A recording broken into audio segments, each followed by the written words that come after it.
humbled. We are thrilled, honored, and humbled to be here today with y'all as we celebrate the class of 2021. The only first and only hopeful class that made the entire leadership year through Zoom. And we hope that today brings closure and celebration to a year worked hard and finished strong, and that today offers a chance to pause and reflect in a world that often moves too fast. And may it bring new ideas and inspiration as we share challenges, wins, and lessons learned through this year and these projects. And may today also uplift each other, teach each other, connect each other, cross classes and cross alumni years. And most importantly, may today be really freaking fun. So I invite you all, before we get started, to take a deep breath. I invite you, if you're an alumni from years past of leadership, we start all classes with a breath to settle our bodies. So however you feel comfortable, you can leave your screen on or turn it off if you'd like, but I invite you to close or lower your eyes as we take a moment to bring awareness to our breath and to settle our bodies in this moment together.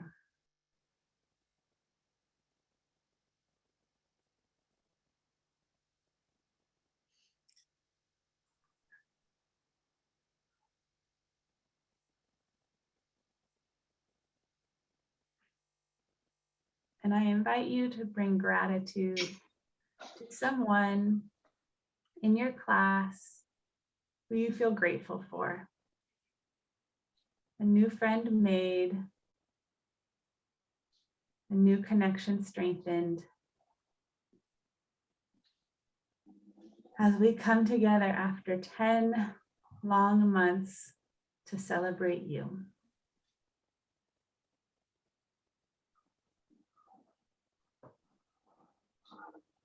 And let your bodies relax and shoulders soften as our slow breaths hold that gratitude. And with each out breath, send that love and gratitude to everyone on this call.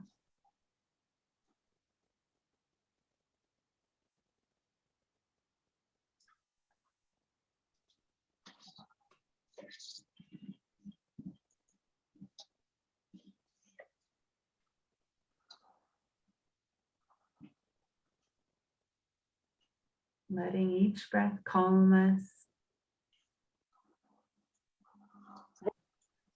and bring our awareness to today in this moment.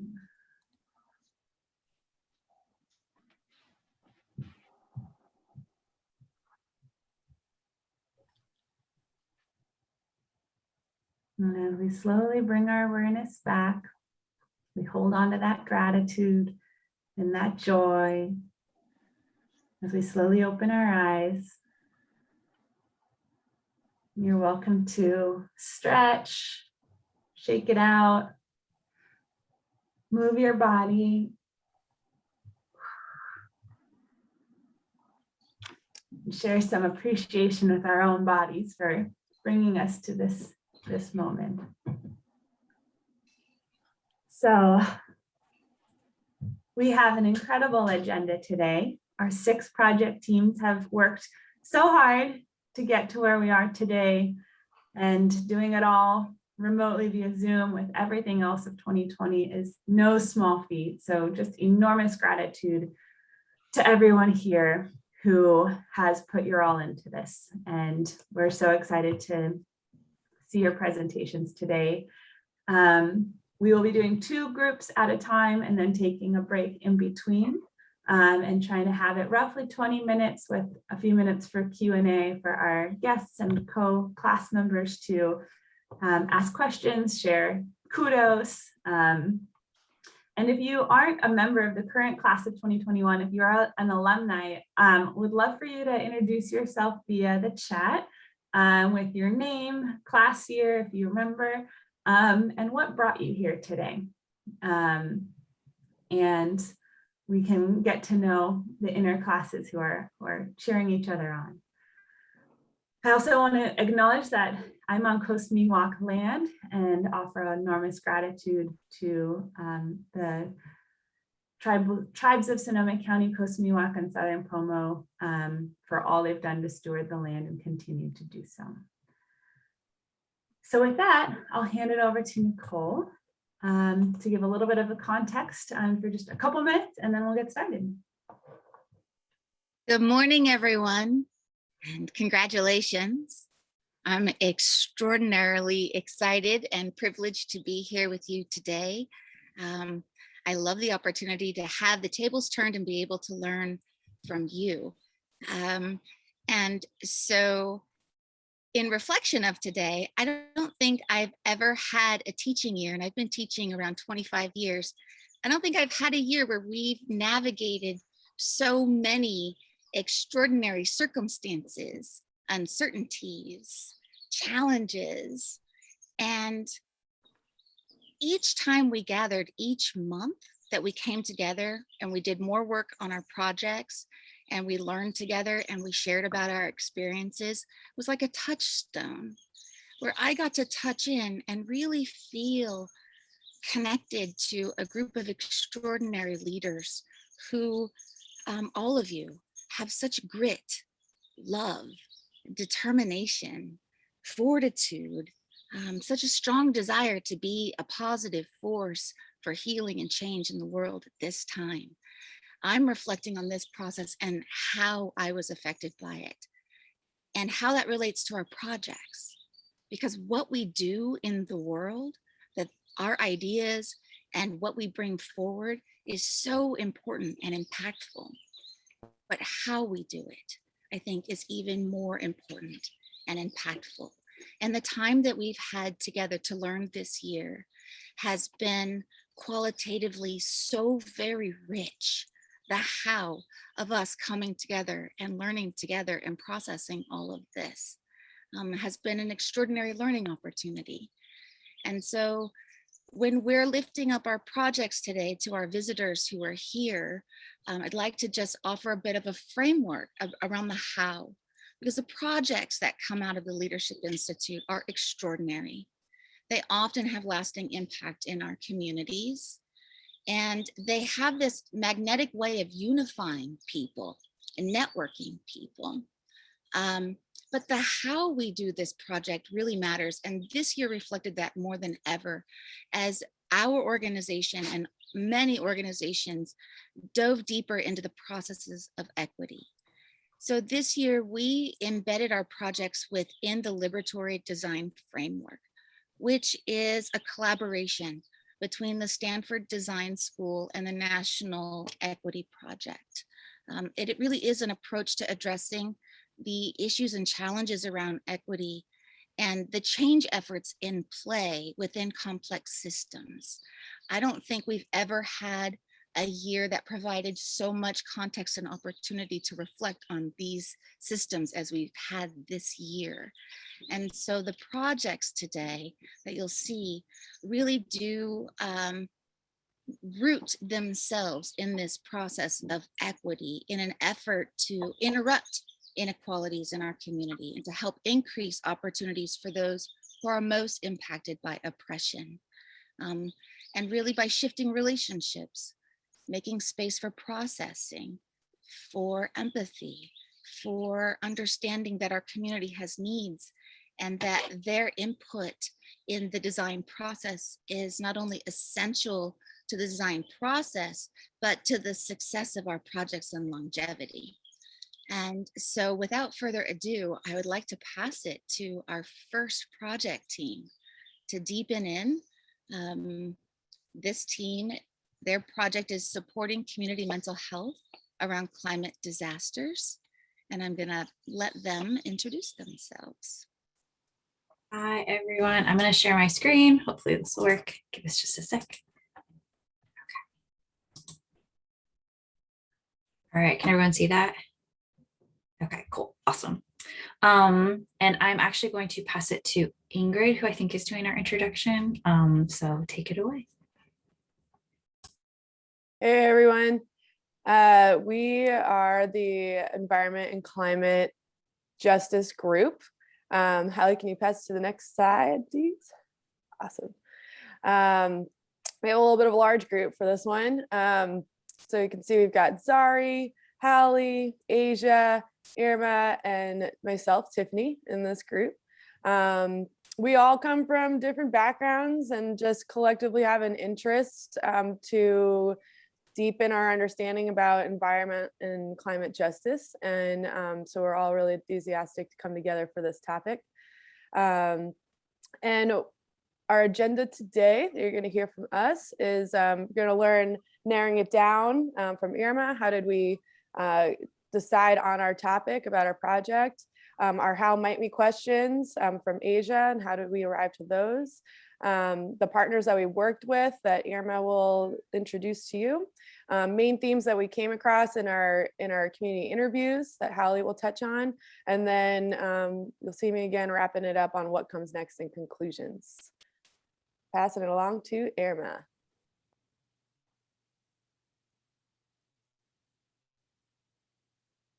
Good morning, everyone. My name is Irma. I'm the Community Engagement Coordinator for Sonoma County Regional Parks. And just really briefly before we get started, on behalf of myself and my little mini cohort, we'd like to do a land acknowledgement. We also acknowledge that we are on the ancestral lands of various Indigenous communities in Sonoma County, Southern Pomo, Coast Miwok, Wapo, Kashaya, and also Ohlone territory where Tiffany is in San Francisco. So next slide. So narrowing it down, so a lot of us were really passionate about the environment and climate equity, and we were all passionate about climate justice. And we wanted to focus on communities who had a lack of engagement and resources from government agencies and nonprofits. So kind of looking at where the gaps are when it comes to serving these communities and providing them with the services that they need, and also how to elevate climate equity. So we were looking at geography and we were thinking, oh, the Moreland neighborhood in Southwest Santa Rosa. And that came with a slew of complications because it's not annexed, it's not part of the city of Santa Rosa, it's still county. And that was complicated. So, but in another, on another turn, that also made us think about like, well, there's so much bureaucracy going on between is it city or is it county, and really who's left hanging with no services is the community in that area. So we were also thinking about youth because in my experience in working with parks, I feel like youth really need something to do in Sonoma County, and we wanted to get the youth involved and provide some kind of resources and recreational outlets. We focused on climate justice and environmental racism. And then the next slide. And we were thinking about how these communities are the most impacted by the wildfires, and also during the pandemic, we're all experiencing collective trauma. And if you have been following the numbers, the Latinx community in Sonoma County got hit really hard with COVID. We were really inspired by Alma Bowen's presentation and her SOS tools. And I forgot what organization she's with, Carrie, if you don't mind putting it in the chat box. But she has her own nonprofit, and she really focused on providing resources in Spanish and also working with other Indigenous communities from Latin America who don't speak Spanish, but also providing them the services when we have wildfires here. And obviously, one of the most obvious impacts in California in regards to climate equity are wildfires. So the combination of the wildfires and the pandemic have really amplified the need for mental health support among BIPOC communities. So what we noticed is that a stressed mind is not a learning mind, and also that, these communities are highly impacted by COVID, wildfires, various gaps in resources. So we decided to narrow it down to this question: how might we supply the Moreland community with SOS tools to support emotional mental health when dealing with climate disasters? And Obviously embedded in that is also access to resources. So not only being able to take care of yourself mentally, physically, and emotionally, but also get the resources that you need to do the tangible things in order to be more resilient and obviously come out healthy during climate situations here in the county. So with that, I'm going to hand it over to Asia, who came up with some really awesome questions. So we decided that we didn't want to tax the community with all of these questions because there's already been a lot of surveying and asking the community questions. So we decided to ask partners these questions who are serving the constituencies that we felt were the ones that needed the most resources based on the research that we did, because we did a lot of research to see who was serving, what was happening with the county, with the city, and then also on our end at parks. So Asia, go ahead and talk about your questions. Yeah, so with the questions, one of the things that the group was super concerned about was making sure that we were able to ask these questions in a way that was not coming from an outside prescriber type of, addressing issues, but rather coming from the forefront of being a healer and creating resources for people. So that's kind of where we were coming from with these questions. We asked them, who do you feel is most invested in the community other than the community members? I thought that that was an important ask because it really does take outside forces to create change. You need those voices from within to be able to ask for help. And we were there to basically create a hub of resources. We asked them what kind of support needs to come from outside of the community. And that's, a really similar question. Getting outside, like Irma said, partners is who we were speaking with. What can we do to help them help you? And then we wanted to know how, as allies, we could enact positive change without compromising their needs or wants. That was also important to us. None of our group members live in Moreland. So we're not the youth of Moreland, but we wanted to come to this project with, the outlook that we can, just because it's not our community doesn't mean we can't make a positive impact. We asked them about what Irma was talking about. Would annexing the city of Santa Rosa provide more resources? Hence making the community more disaster resilient. That one had a lot of interesting answers that I will let pass it back to Irma, and she'll tell you about the answers to these questions. I think it's okay, so the partners that we chose to work with were community partners that were serving youth, serving the geographic areas that we're specifically looking at, which is Southwest Santa Rosa, Roseland area, Moreland. And we were also looking at organizations who were serving the Latinx community because of the high COVID cases. So these are the partners we worked with: Community Action Partnership, City of Santa Rosa. We worked with a community engagement coordinator there. We also work with somebody from the City of Santa Rosa Community Health, Humanidad, which provides mental health resources to low income and Latinx communities. So these are the organizations that we worked with to find out. So we asked them all those questions. And again, we didn't want to tax the community itself, but for the folks that I chose to speak with have direct contact and have a pulse on the community and are constantly in contact and engaging with these constituencies that we were also looking at. And that is how we came to choose these partners. And due to the fact that this was one project, it's not something huge. I kept it kind of small. And also I was very selective of who, because I really wanted to work with organizations and people who I entrusted, what I would entrust with the communities that I work with. So this is how we came to select the partners. Obviously, I ran it by my cohort to make sure that we were all on board. And then I'll take over the sort of themes and insights from the interviews. And one huge shout out to our group member, Irma, because she had a connection to these groups. This is the only way we were able to get interviews. So she really did a lot of heavy lifting on that. And we were really, really grateful to her for that. So in terms of things that came from the interviews, it was actually really, it was very cool how there was a lot of themes that showed up in all of the interviews. And that was, it was just kind of interesting to see. So a big one was just about celebrating culture.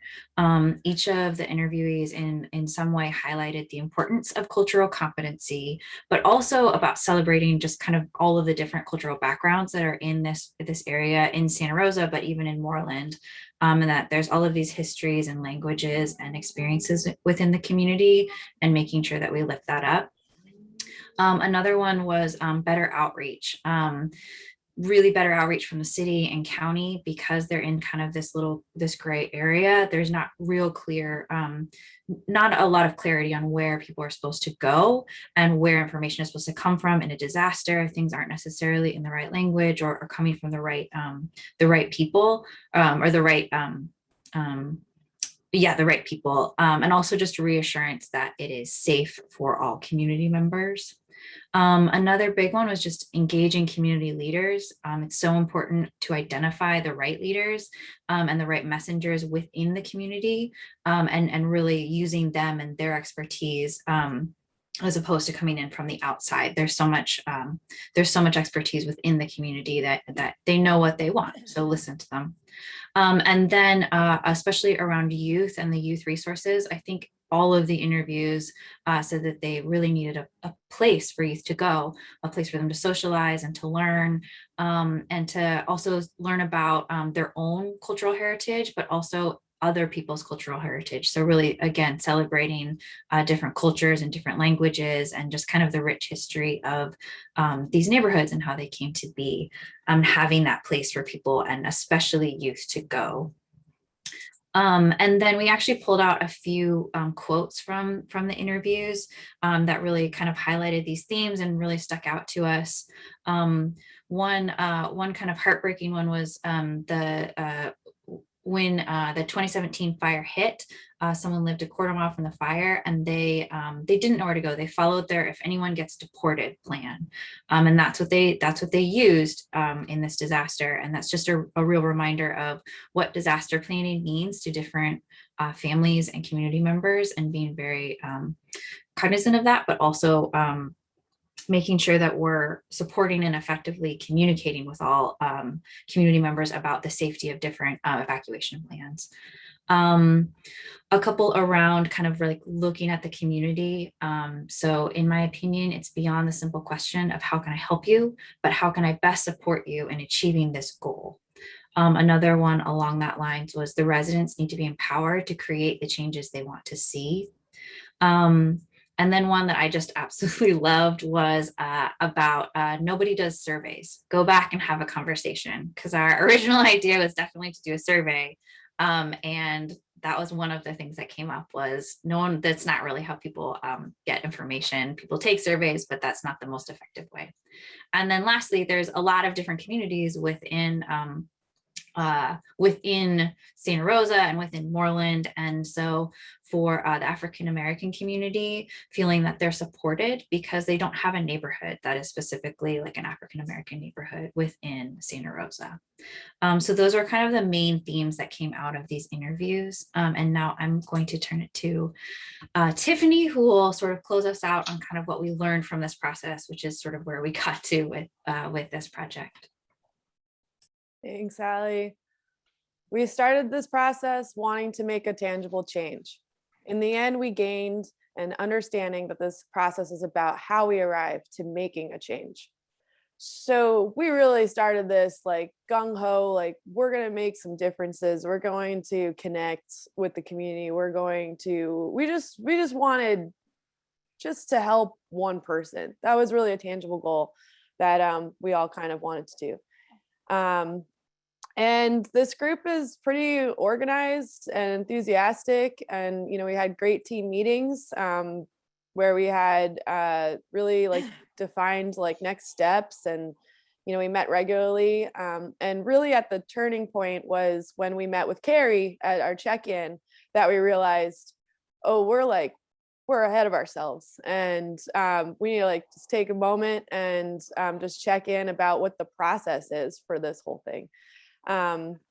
And so that's really a big learning part about this whole experience.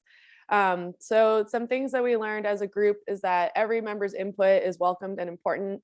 We're a large group of 5. We all have different strengths and talents, and some people are super enthusiastic about one kind of aspect of the project versus another, and it all just collectively went really great when you welcome and listen and take everyone in account. Asking the community what it needs before thinking you have the answer. I think that's been a common theme for us all in this class to learn throughout this whole program. People and organizations are busy and overwhelmed, excuse me, and having a connection helps get an interview. Not only are these organizations and people busy just with their day-to-day work, during a global pandemic, especially, we think is very a tiring time to also be kind of collecting this information. And again, shout out to Irma for having these point of context to really help us to connect with the community, to gain insight. A few of us had also reached out to other parts of other organizations, but were not successful in getting a response, and that is totally okay. We totally understand. And next slide. So we worked really great together. Super awesome to meet new family in community building. We utilized everyone's strengths and talents. We created connections along the way. Our needs are interconnected. One of our group members had a connection, and was able to speak to someone about some community needs. Another group member happened to volunteer for an organization that could possibly help with that community member's needs. So we're finding, look at all these interconnected ways to maybe bring people together in their community, which just goes to show the power of just, reaching out and being together. And that collective communities really rely on each other versus the system, which is just another point to that example I mentioned. So overall, we're all, in a way, there's a lot of our group members starting kind of new chapters in our lives. And I really think that this project and this experience, we feel is really going to help us as we move forward into these new areas, or in the areas that we're currently in. So it was really awesome. And thank you for the opportunity. And I'd like to open it up to any questions from the group. Invite a round of applause as well. Twinkle fingers, however we want. Thank you so much. What a beautiful presentation, and lifting up Zari too, who I know you named as your project member, but she's currently taking finals, I understand, in this very moment. So cheering her on.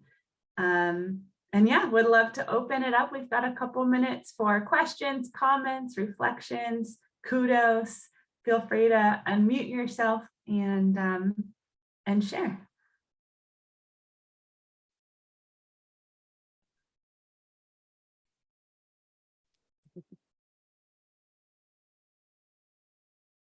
Well, I'll just say thank you so much for the presentation, for sharing what you all learned from that, and definitely took some notes and applying some of the things you learned to some projects I'm working on as well. And I especially appreciated hearing about the importance of having gathering places for youth to socialize, because to me that speaks to not just the age of the kids that play on a playground, but what did they do when they move on from playing on the playground? So I appreciate being reminded of that part of our community that really also needs something for them. So thank you. Thank you, Ingrid. Kelli, I saw you unmute too.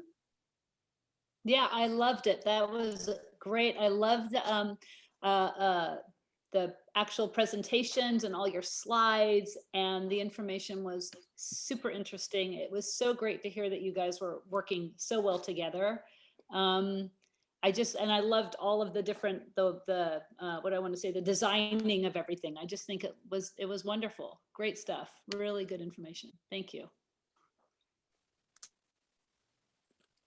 I'll just add that it's totally clear from your presentation what a great team you were, that you really built on everybody's individual strengths, and that really showed through loud and clear in your presentation. So really very impressive. Great work, you guys. Yeah, I want to share the same thing that Matt just said, because it really highlights the strengths of everybody in the group. The ability to communicate and the ability to come to terms with how our goals and our project objectives don't necessarily match the reality. And I think we have all found that. And the issue of surveys, I mean, you will hear about that from me too. So thank you very much and congratulations. Thank you, Marta and Matt. Question on if this came up in terms of, because I work with youth too, and they're always saying we need places. Did they give you guys any idea of what specifically as far as places? Do they want spaces carved out in city parks? Do they want places they can go where they don't have to spend money? I mean, just I'd love a little bit more on that if they did, because it's something I'm very curious to dig into as well. Just places to be. Hi, this is Irma. I'll chime in, and if any of my little mini cohort wants to chime in. When I was asking about that, it really seemed like it was more of a park setting, kind of city park. And then also in being part of, there's a teen health advocacy committee meeting sessions every first Tuesday of the month, I believe. Kevin, if you're interested in checking them out. And really, teens just want a place to gather and socialize. So it could be a park, it could be anywhere. And honestly, everybody likes a party. So make it fun, bring some music, bring some food, bring some activities for, make it fun. So recently at the last Teen Health Action meeting, a listening session, with teens, they were talking about mental health kits. So I think that teens are also aware of the impacts of COVID and depression and anxiety. So that's something also that's come up with teens.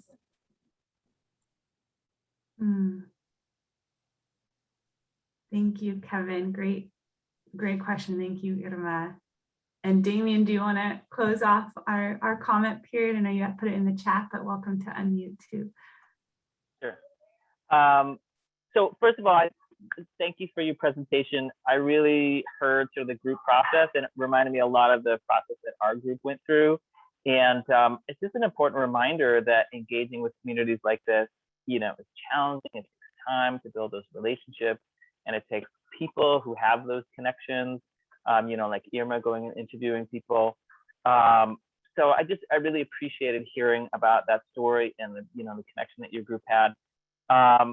And your presentation was really nice. It was just really clear and to the point, and communicated, I think, what you guys were intending to communicate. So thank you for that. Awesome. Well, feel free to unmute. We're going to give this first group a huge round of applause. Again, job well done. You made it. First project presentation out the gate. You take it off now. Well, thank you so much. We're super excited to move on to our next project. And I've got your slides teed up for you, which is Empowering Healthy Forest Management with Damien, Joey, and Kelli. So just let me know when I should change the slides and you can take it away. Okay, so hi everyone. I'm going to take it away. And we're going to start this with a story. So you can change it right now, Carrie. Next slide.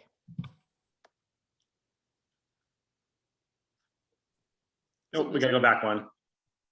Oh, there we go. The There we go. why. Thank you. So I'm actually, I'm going to kind of read the story as we go through the why. Joey, Damien, and I, albeit for perhaps some different reasons, we're excited about the possibility of getting involved with fire mitigation, safety, and deforestation. And we wanted to know, to somehow be able to learn from the Indigenous community, but we're really actually having a challenging time getting responses and couldn't come up with a way to find to have a concrete plan. So it became clear to us that we would have to shift our imagined ideas to something more tangible, as we really did take to heart the message of token collaboration and couldn't commit to an open-ended project. So next slide, please.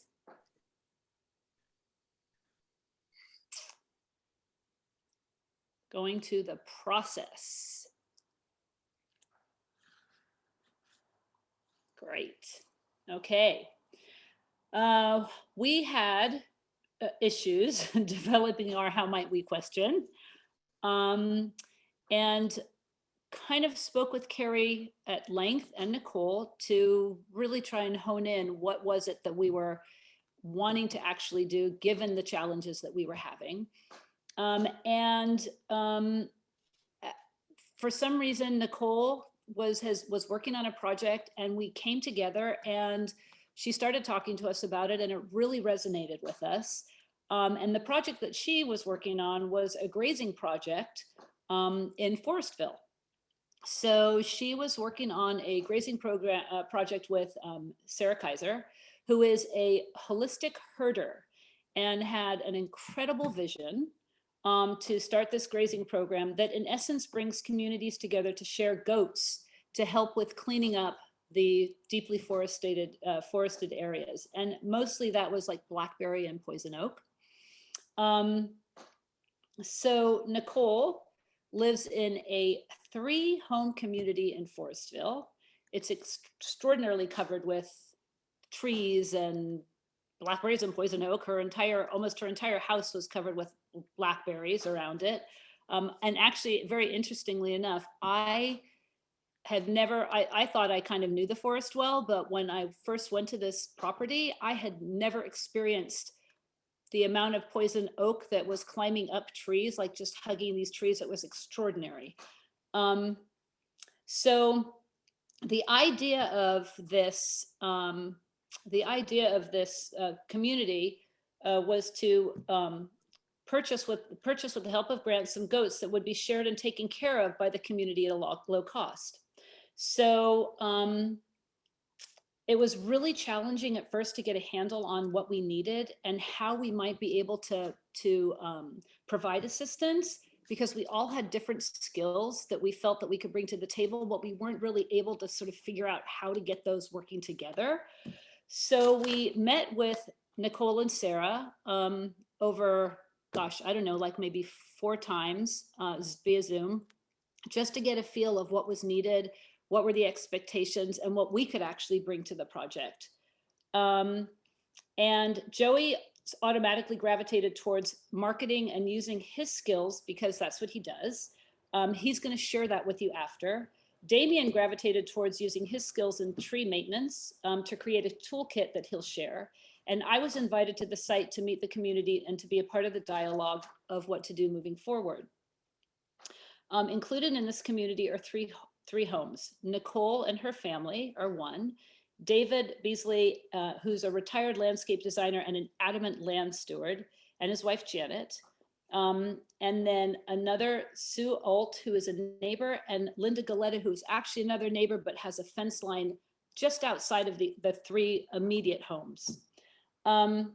Nicole arranged a land walk with the community with Sarah, myself, and she also invited Clint McKay, who is an Indigenous educator, ecologist, and Wapopomo leader, and also Peter Nelson, who is also an Indigenous educator, ecologist, ethnobotanist, and coastal Miwok leader. And they were invited to discuss the steps needed to begin the process of cleaning up the land to make it fire safe and happier. Okay. next one, the takeaway.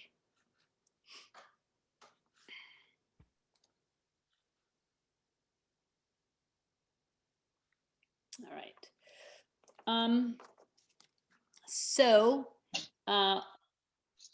Okay, here we go. So the takeaway, although there is more to be done, the transformation and process has been amazing. David and Janet, who were really reticent to do any clearing, were accepting and grateful to discuss the possibilities with Clint and Peter. They trusted them for not only their skills, but their obvious care and concern for the land David had been stewarding lovingly for so long, but were overwhelmed as to how to make it better.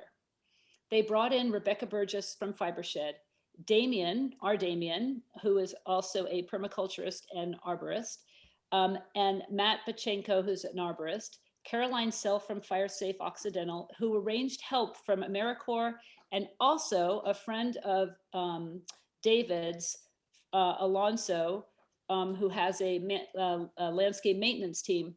And they all volunteered their services to actually come in and start creating a plan and actually getting the work done. The community then collectively began to cut away blackberries and poison oak. David was able to get started on his tree pruning and thinning. They had a plan that is continuing as we speak. Nicole adopted the 3 baby goats that will now be used to continue to clear out the blackberries, and they'll continue to thin the area and remove dead trees and poison oak. It was amazing to see this process unfold. And although it's an ongoing process, as a community, they're working together to make it safer. And I just wanted to touch on one more thing, and then we're moving to Joey so he can get into the fun stuff. The quote that you said at the beginning, or the quote that was up on the beginning, which is, "This may only be a dream of mine, but I think it can be made real," from Ella Baker. That I would give that quote to Nicole because as soon as I saw that on there, I went, oh my gosh, Nicole could have said that, because I think that's exactly what this whole entire project to me really, really provided. So now Joey is going to go into all of the marketing stuff that we did. Great. We can move to the next slide, Carrie. So as Kelli just kind of detailed the process of our how might we had some difficulties. We kind of were reaching out for help, to be honest, to the team, to Carrie and to Nicole. And Nicole was amazing by offering us, you know, this kind of project and program that we could come into and try to assist as best as we could. That she was doing with Sarah Kaiser, which is kind of an under program through the umbrella program, which is Sonoma Safe Ag, Safe Schools, also known as SAS, which advocates for safer land stewardship policies and practices, especially around schools and communities. Specifically focused on the assistance that was needed in their land stewardship campaign that was just kind of detailed by Kelli. And you see kind of some of the bullet points there. And there was a kind of a number of things that they were looking for that Kelli just kind of detailed that we all kind of took our own path and decided to work on. And one of those that really kind of resonated with me was the fact that they needed some help with kind of marketing the program. They needed to spread the word. And they were really lacking community partners. They were lacking, you know, folks that were willing to come in and participate in this program, and they really wanted to get that word out.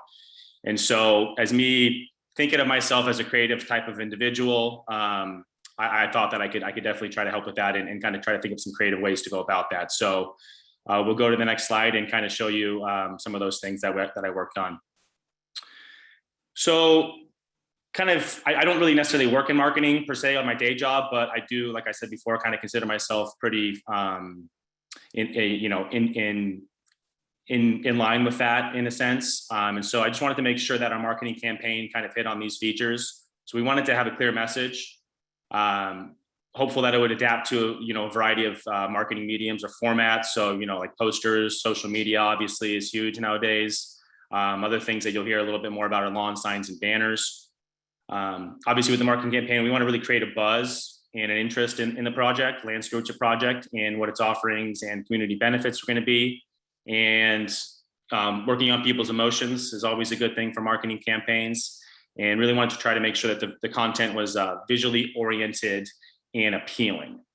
And so I did put together 3 kind of I guess, marketing campaigns, so to say, for them to utilize however they deem best, the Land Stewardship Project, and we will go over those next. So next slide, please.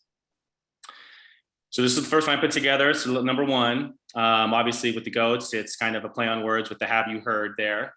And then down below, you're going to get some information about the program, what kind of the impacts are going to be in your local community, and kind of a call to action to the community, and is obviously with the contact down below if you'd like to get involved.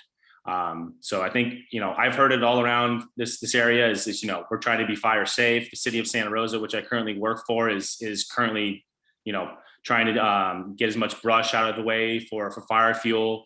Community members are worried about it. And, I think the GOAT project is really a kind of a cool and also, fun project that kind of achieves kind of two goals at once. And so I really think that these were kind of some cool, fun marketing programs we put together. Next slide, please.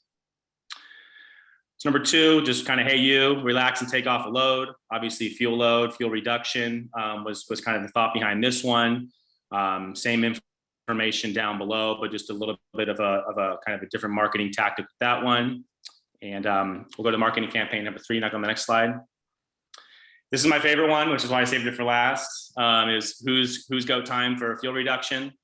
In today's busy lives and everybody's, craziness, and especially during, COVID and in a pandemic and social kind of just disruption, we thought that this would be a nice way to kind of get to people in an emotional appeal. And also, what we're ultimately trying to do is we're trying to solve and reduce fuel reduction so we can hopefully, have our community be more resilient and more safe. And so that was the goal behind these kind of marketing campaigns. So kind of had to think in my brain for a few nights and think of some clever kind of, words on play, so to say. But these were the three kind of marketing campaigns that I came up for the Land Stewardship Program. Next slide. So kind of just to kind of tie it all together, some of the marketing outcomes were the three community-focused, visually and emotionally appealing marketing promotions campaigns. What I didn't show you, which isn't really that exciting, but I did put together a marketing opportunities menu for Sarah and for Nicole, with a menu of costs and options. So I went online, I looked up different, resources, and with the things that I was able to find was, a website for t-shirts, lawn signs, vinyl banners, posters, all various different websites that I found to looked like the best websites as well as the best prices. And I put together kind of a little bit of a business kind of option for them, a business website and associated costs for each option. So they, not only do they have the marketing materials now, that they actually can go and potentially go and use those when their group decides if the funding is available, or if this is something that they wanted to put their funding towards. So they actually have somewhere where they can go next step with this. I believe that's my last slide, but let's go to the next slide. And now we're going to turn it over to Damien.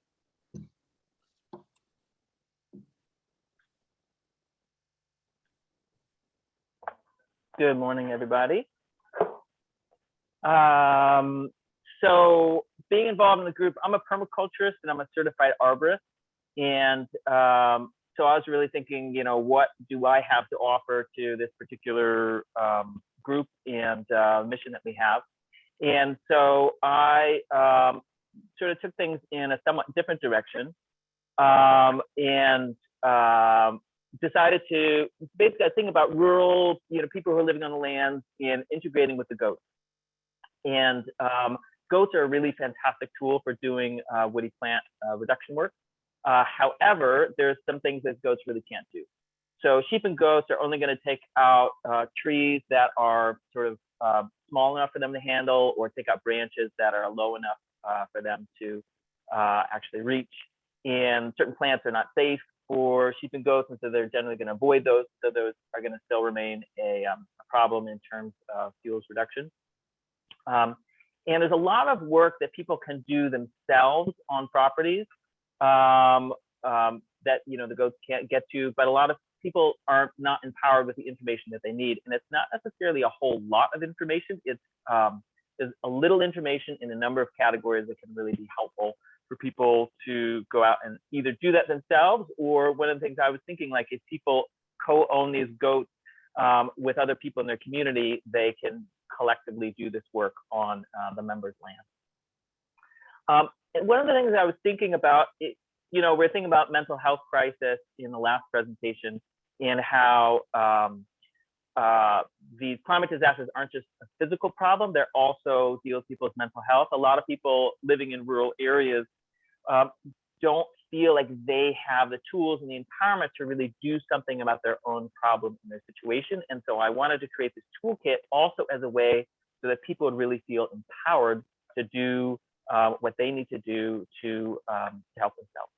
Next slide, please.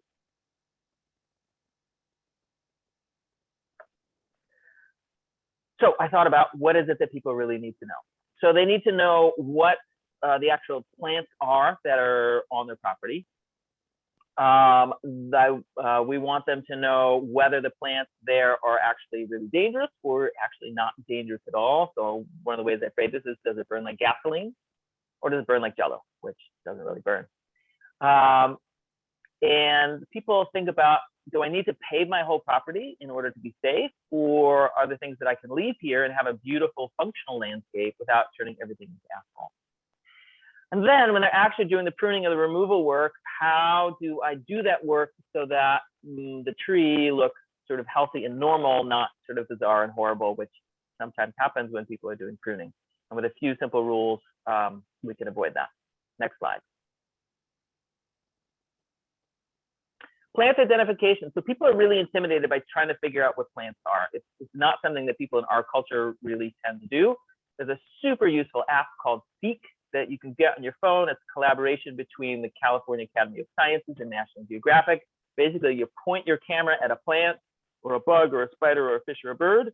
And if you're lucky, it tells you exactly what it is. And if you're not lucky, it tells you approximately what it is. It's incredibly useful for figuring out what plants are. I'm a plant professional. I know thousands of plants, and I actually use it every single day for identifying stuff that I don't know. There's another really useful website called CalFlora. There's a place in CalFlora where you can zoom into a map around your property, and you can pick a couple boxes and drop down menus and say, I want to see all the trees that grow around me. And you get a list of, let's say, 20 to 40 different trees that are in your area. And you start to get a sense of who's in the neighborhood. You know, is that a Douglas fir? Is that a redwood? Whatnot. And so, but this is really critical to begin with, to understand just what are the plants around here. And then, next slide, we start to figure out whether those plants are relatively safer or relatively more dangerous. On the Fire Safe Marin website, there's a really nice list of plants that are dangerous and plants that are considerably much safer. Why Marin? Marin has a really similar plant palette to what we have in Sonoma County. In Sonoma County, I do not know of an equivalent list like this. So it's a great tool for us to use. So you want to see what are the dangerous plants, what are the safe plants. Once you identify what you have in your property, then you can go to this list, try to find a match, and see if you have one of the more dangerous plants or one of the safer plants. Next slide. Breaking up is not so hard to do. So one of the things we really want to think about in terms of fires is connectivity. So fires really spread because of a connection between combustible material. So we're looking at trees and shrubs, generally grasses, also your house. And so we want less connection between those different things so that the fire can't spread. CAL FIRE, who's our state fire agency, has a lot of guidelines available to say how far apart things should be. This is not everybody's property. This is really for people who are in rural lands and places with higher fire danger. But anyway, there's a lot of guidelines to say, have trees and shrubs this far apart, limb trees up so the lower branches are taken out so there's space there. And ultimately, if these are applied to the land, it creates a forest that's much more similar to when Native Americans were managing the land. There's a lot of space between a lot of old, mature trees. There's a lot of openness in the forest. Next slide. Last thing in the toolkit that I'm working on is trying to give people some simple pruning guidelines so that the plants that end up from their pruning efforts really look healthy and natural. There is a lot of pruning out there, like this photograph that kind of makes me cringe. This is not what we want our plants to end up looking like. If you follow a few simple rules, it's not that difficult to both keep your plants healthy and beautiful and really improve how safe your property is from fire. If trees are pruned in a bad way, trees or shrubs, it really adds to dead material. Plants are less healthy and they're going to be more prone to fire. Next slide. So I really want to end with this idea of sort of coming out of the physical realm and sort of back into the mental health realm. Taking action makes people and the land more resilient. It's not an either or, people or the land. It's really the connection between the two. And that's one of the things that I really wanted to emphasize from the beginning. Any step that people take is really helpful in moving down that path. So maybe people just do the app and they get really excited about plant identification. That's an important step. Once you do that, you can, oh, well, let's look up that plant somewhere and learn a little bit more about that plant, whether it's dangerous. So that just helps with, you know, one step after the other. Reducing wildfire risk while improving forest health connects people to nature in a way that a lot of other things can't. So we're not just using nature sort of as this backdrop for our lives, we're actually engaging actively in helping the land be more healthy. And at the same time, the land is really helping us to be more healthy. So it's a reciprocal relationship between the two, and it's better for everybody. And I think that is the last slide. Am I correct? Does anybody go to any questions? Well, first, a huge round of applause. Bravo. Nicole, do you want to facilitate a few minutes of Q&A given the relationship with this team? Oh yeah, I definitely would love to hear the cohort's feedback or feedback from others about this work. I definitely have a lot of feedback. I'm super stoked, but I want to hear other people's ideas. And fantastic job. Bravo. Hi. Hi, that was, well, both presentations have been great. The goat presentation is particularly close to my, near and dear to my heart. And it's really fantastic that you guys got a physical project that's actually in the works. You're so lucky to have that happen to your property, Nicole. I just, anyway, I just think the whole thing's fantastic. You guys did a great job. The humor and the marketing ideas are fantastic, Joey. Great job on that.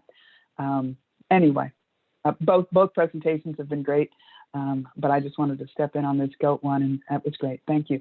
Very informative. Thank you, Linda.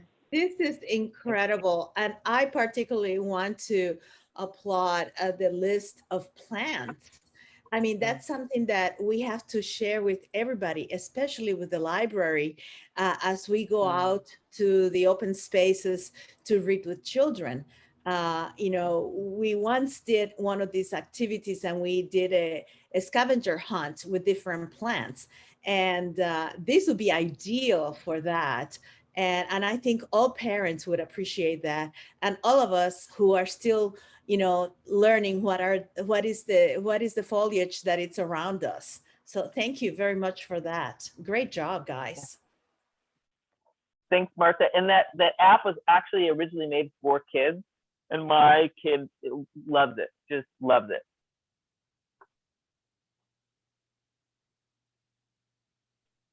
Hi, it's Sarah. I use the Seek app all the time.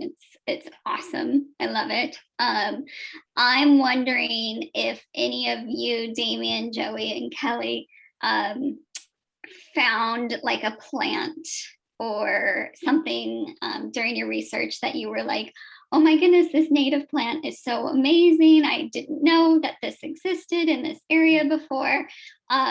What plant stood out to you? So I'm going to jump in just because I'm still excited about this plant. I couldn't talk enough about this. Couldn't talk enough about this plant. How many of you how many of you heard of Trillium? Trillium. Oh my gosh. Okay, so when we first went out to look at the site, gorgeous. it was in, so when you go to this site, you walk through this kind of like path that David had created. It was like a fairy path. I can't even, it's amazing. You go through and there's all this stuff around, but then you come to the creek, and right in front of the creek is this huge swath of Trillium, and it was in bloom, and the leaves are just massive. And it just made you feel like you were in, I don't know, it was a fairy tale space. It was crazy. And I just couldn't stop talking. I still can't talk about it enough about this Trillium. And the only biggest bummer is that I can't grow it because it needs to be creekside and it's in shade. So it's really, really specific. But the most fascinating thing is I've hiked so many places in Sonoma County and Marin County, and I've never, ever seen it before. And that blew me away. It just absolutely blew me away that I'd see something so vast, but I had no idea what it was. So thank you for asking that, Sarah, because yes, that was one of my favorite things. That's it. Matt. Yeah, I just wanted to acknowledge, that you guys, your initial goal or objective was to work with Indigenous communities on traditional ecological knowledge with regard to fire, and just applaud your adaptability with regard to how you modified your project based on your own interests and talents and skills. I mean, that's life in action, and so applauding you for that, and wanted to ask, were there any kind of personal or insights that you took with regard to that aspect of your process?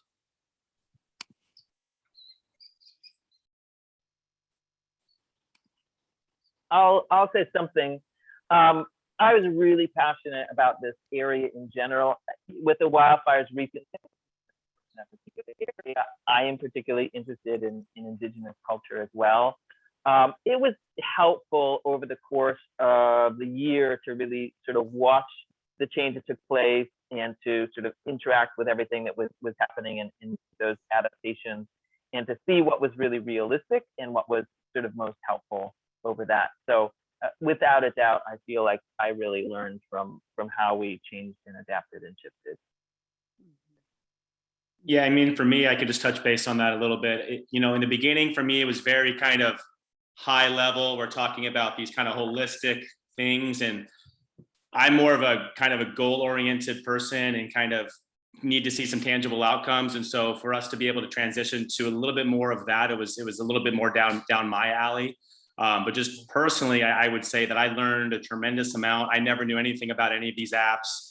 I don't really know too much about what trees which, or can this burn, can't this burn? And so kind of coming into this project without any knowledge about that, and really kind of learning from Damien and from Kelli, from her land walk as well, was really kind of inspirational to me, I would say. And I think I'm just going to finish on one part, because all of those, yes, absolutely. And the part to me that was it was just so exciting was to be able to see the transformation, and to be able to go out there at the beginning with Nicole. And there was all sort of stuff around actually even doing this project in this community, which was her community. So there were all these kind of things happening around that.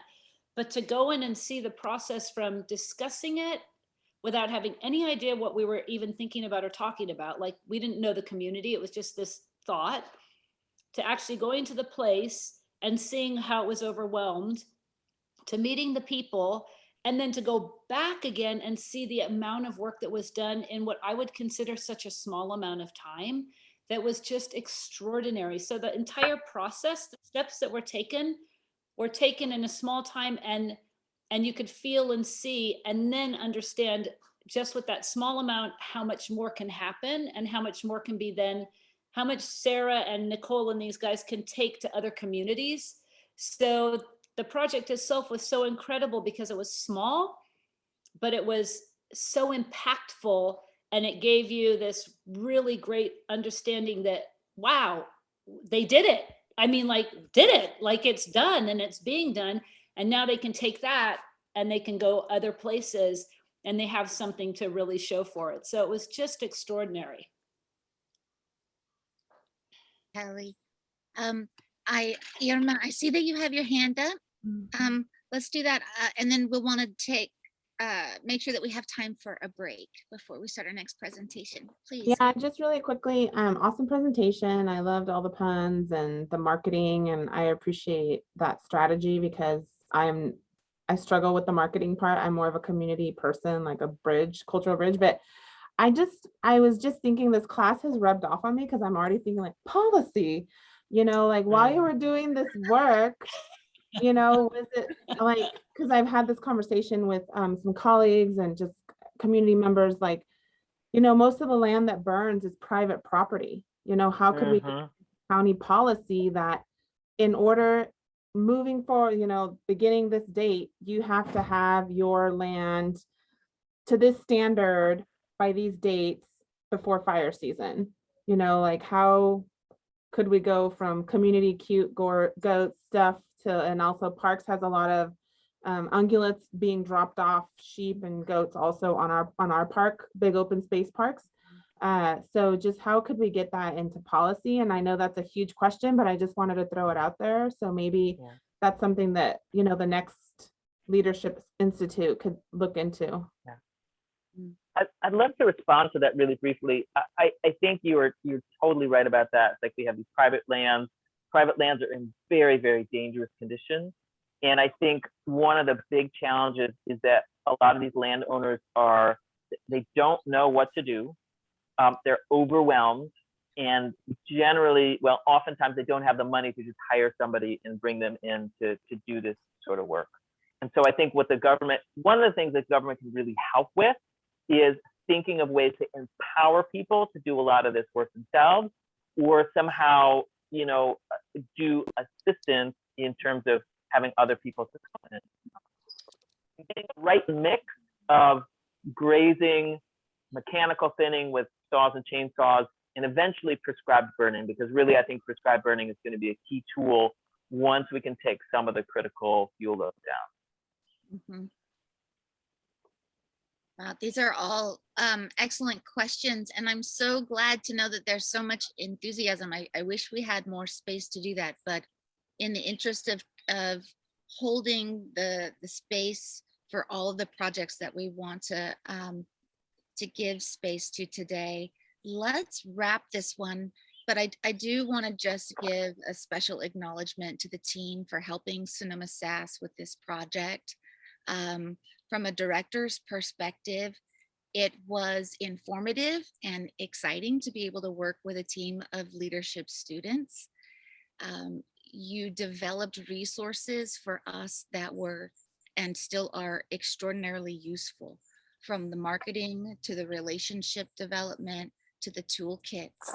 And I'm really excited that you just devoted your energy and time and resources towards supporting us in this project. And I speak on behalf of the entire coalition and the board when I extend my gratitude to you. Thank you so much.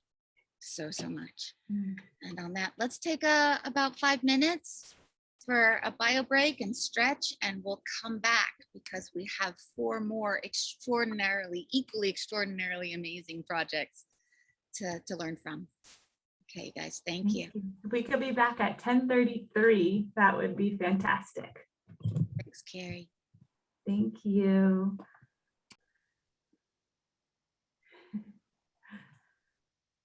All right. Hope everybody got a good little dance break in, movement, shake it off.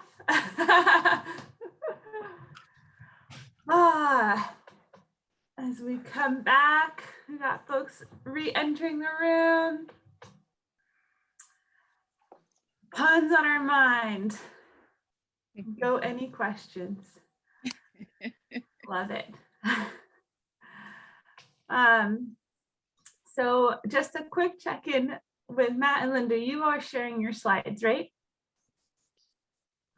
Or do you want me to? I think the plan is that Linda will share. Okay. Yeah, I was muted. That didn't help, did it? I can share. Awesome. So as folks come back, we are transitioning into our next presentation. Really excited there. How might we help working with gardeners carbon improve soil through a communal or collective compost program? And Linda and Matt will let you take it away. Thank you. All right, let me share my screen and start the slideshow. Hopefully you can all see this. Yep. We can, Linda. Great. Great. Matt and I and Siobhan, the three of us, made a very small team, and we're smaller still now. Siobhan, as you know, had to leave the project mid-year, but we would not be where we are today without her. So we wanted to recognize Siobhan's participation, and we're grateful for her perspective. So here we go then. This is our agricultural team project. This is actually a picture of what I hope to create someday. We'll see if I actually get there, but this is my motivational picture that I look at frequently to remind me of where I'm going. On a personal note, learning from the process. First, we had to figure out what the three of us wanted to do and what our focuses were. And while we all sort of coalesced around the concept of compost, we started from very different perspectives. Matt's perspective was coming from water quality and making sure that any runoff from the land was not interfering with our waterways and how we might store more water in the soil. Siobhan was coming from a business perspective and how she might be able to use this in a commercial way. I'm coming from it from a soil biology perspective, and knowing that regenerative agriculture can rebuild the soil structure, sequester all those nutrients as well as carbon, and improve water absorption so that we can prevent drought and reduce our fire danger and improve the quality of the soil, which in turn improves the quality of our food and everything living in it. So we worked around this process, and we were discussing it, and we beat our head against walls, and we were trying to find a way to coalesce this into some how might we questions, and I'm going to drag you into that in just a few minutes. One thing that that we agree upon is that so many people talk about sustainability, and sustainability. To me, that language stalls in my thought process. We're not at a position to sustain yet. Our soil is so degraded over past practices of chemical fertilizers and tilling and just general abuse, that sustaining what we have now is not really an option for the future. We're in the midst of our sixth great extinction, as you probably are all aware. We need to regenerate what we've got right now so we can regenerate the life systems and the ecosystems across the planet so that we can then sustain a higher level of quality. Diversity is key. And everything is connected, and we're desperately waiting for the rest of the world to catch on to this rather than seeing human beings as the center of the world. And the reason everything else exists is to support us. We're really just a piece of the ecosystem. I know I'm speaking to the choir here. And diversity in the soil, I've come to believe, is akin to the diversity in the soil biome, is akin to our diversity that we should have in our gut biome. Both of those help with the immune processes, help digest nutrients and keep us all healthy. And it's really all the same concept. And I really love those patterns that repeat constantly in nature, that you keep seeing the same pattern. It's the same thing. So regenerative agriculture is where we think we should be. That involves compost, it involves eating local, it involves quite a few things, but it certainly will help recharge our aquifers, repair our soil, and give us far more nutritious food, and hopefully reconnect people to where their food is actually coming from. So I think we've lost a lot of that knowledge, and hopefully that'll become more prevalent in the future, widespread knowledge, I might say. So now to drag you through the rabbit hole that we all went into and then had to climb our way back out of. Our first question was very broad. And I'll read this first one because it's short enough to read. Interested in investigating to the degree to which farm composting can be increased in Sonoma County. Well, who's our audience? How are we going to do this? What is our goal? So we mash this around. Thank you very much, Carrie, for the several conversations we had that help us focus in on what we needed to get into. And I've highlighted some phrases in these other how might we questions to kind of show you the topics that were popping up at the time that we were trying to keep included.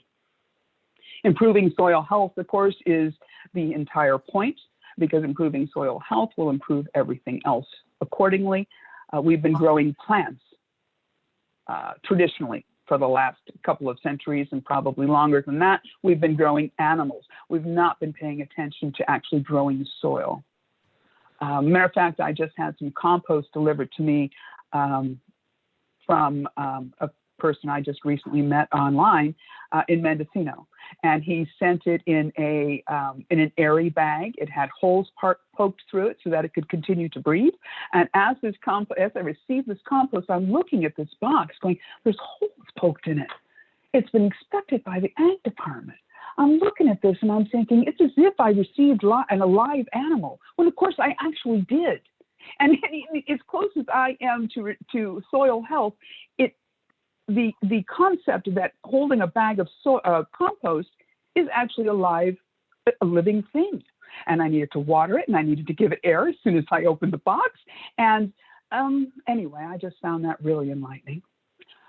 Promoting carbon sequestration, of course, and reducing the negative impacts on water and air quality from putting our food waste and our green waste into the trash bin where it's going to produce methane. Instead, we can use it to produce compost and use that to fertilize and give nutrients back to the soil. And then as we continue down this rabbit hole, we started to gain pieces of our final how might we question, and we would drop some out, and then we were just kind of like herding cats. How can we say this in such a way that it will identify the audiences we wanted to impact, communicate with, and still clearly identify our goals?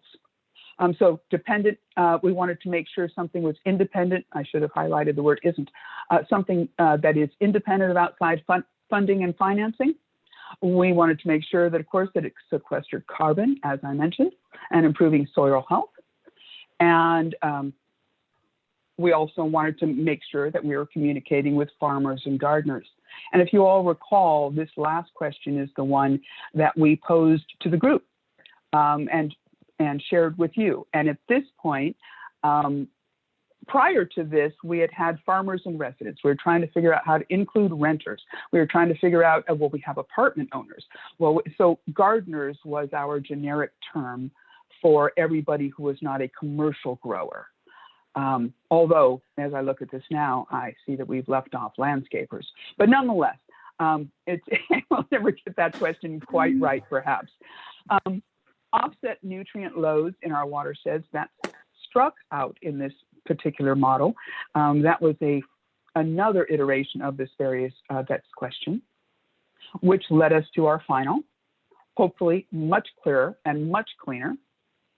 How might we help Sonoma County by working with farmers and gardeners and commercial landscapers to sequester carbon and improve soil health through a communal or collective compost program?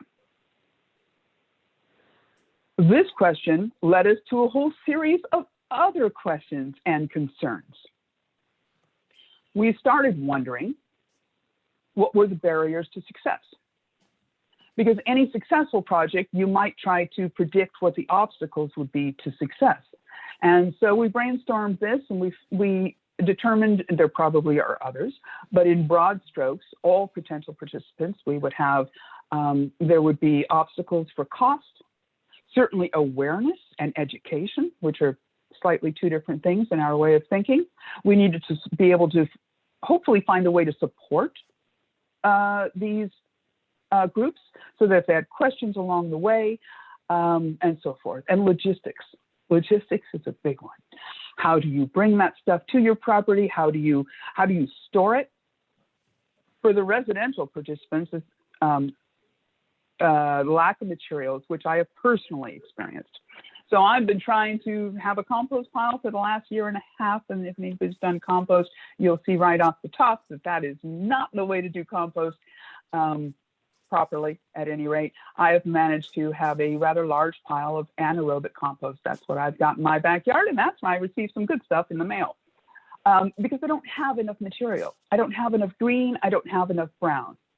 I thought about getting green from my neighbors. There's several neighbors that have lawns. We don't anymore. But every one of them uses weed and feed.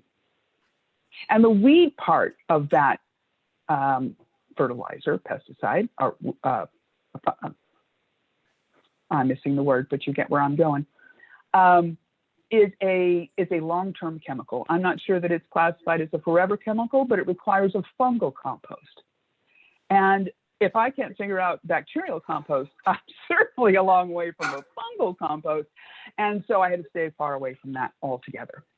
And building it up with the food scraps from my kitchen, which is how the first pile got built, is simply not, it's just not enough, not fast enough. There just aren't enough layers. And then of course, for some people, you have a lack of storage location. I happen to have a small space in my yard where I was able to build a couple of bins. But if you have smaller property, or you're a renter, or you're in an apartment, this is not a solution for you. At about this time, I had personally done some research and determined that perhaps for the small household, those who don't want to worry about having enough layers of compost and how to actually do this and how to make sure it stays hot, worm bins are probably a better solution for the average household, where they can put their vegetable and their fruit. I'm losing words this morning, I apologize. And they don't have to obviously exclude the meat, but they'll be able to feed that to the worms right away, and that will give them vermicompost, which they certainly can use in their own yard. That only requires awareness and education and perhaps a little bit of support, but we don't have to worry about the logistics very much. So moving on from that, it occurred to us that perhaps just a quick time check. You've got about 8 minutes left. I want to make sure if you're switching speakers, just a heads up. Thank you. I'm about to switch and I'll speed it up. Thank you very much. We started wondering if we should, if our role wouldn't be better served to facilitate other solutions that might be out there, or would we be able to learn something from other solutions that might be out there? And there are several. Renewable Sonoma was one, as you probably know. Their contract never made it to the end. There are several different variations in here. I'll let Matt go into share waste and make soil, anywhere from curbside collection to the city of Worcester, Massachusetts actually collects the compost, and then it's available for free year round to all of their residents that participate. So varying degrees of compost collection and communal distribution. And I'll pass this off to Matt. Matt, just let me know when you need these slides changed.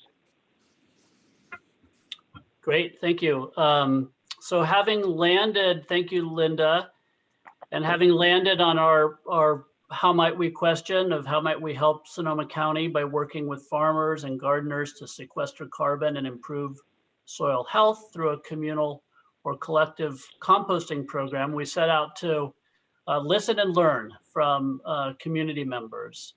And so we started with an interview with in the ag community, and I worked with contacts that I have through work with the Jackson Family Wines, and then an interview with Zero Waste Sonoma and Renewable Sonoma, which I'll speak to both of those. And then concurrent with working through this project and this Leadership Institute program, I was involved with a federal, state, and regional agencies on-farm composting work group. And so I'll speak to that as well. Next slide. So starting with the interview with Jackson Family Wines, just a few key insights learned from engaging with them.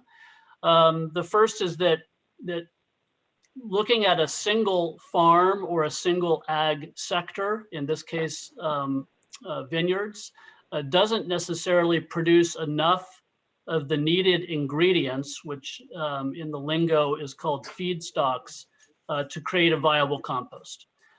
So vineyards, Jackson Family Wines had done a pilot program looking at maximizing composting on their facilities, and they found that they really lacked the ingredient of cow manure that was necessary to really bring the compost up the temperature to produce a viable end product of soil. So from that, the second kind of key insight is that there's limitations to on-farm composting with regard to a single farm, that's less viable than a cooperative or a collective model.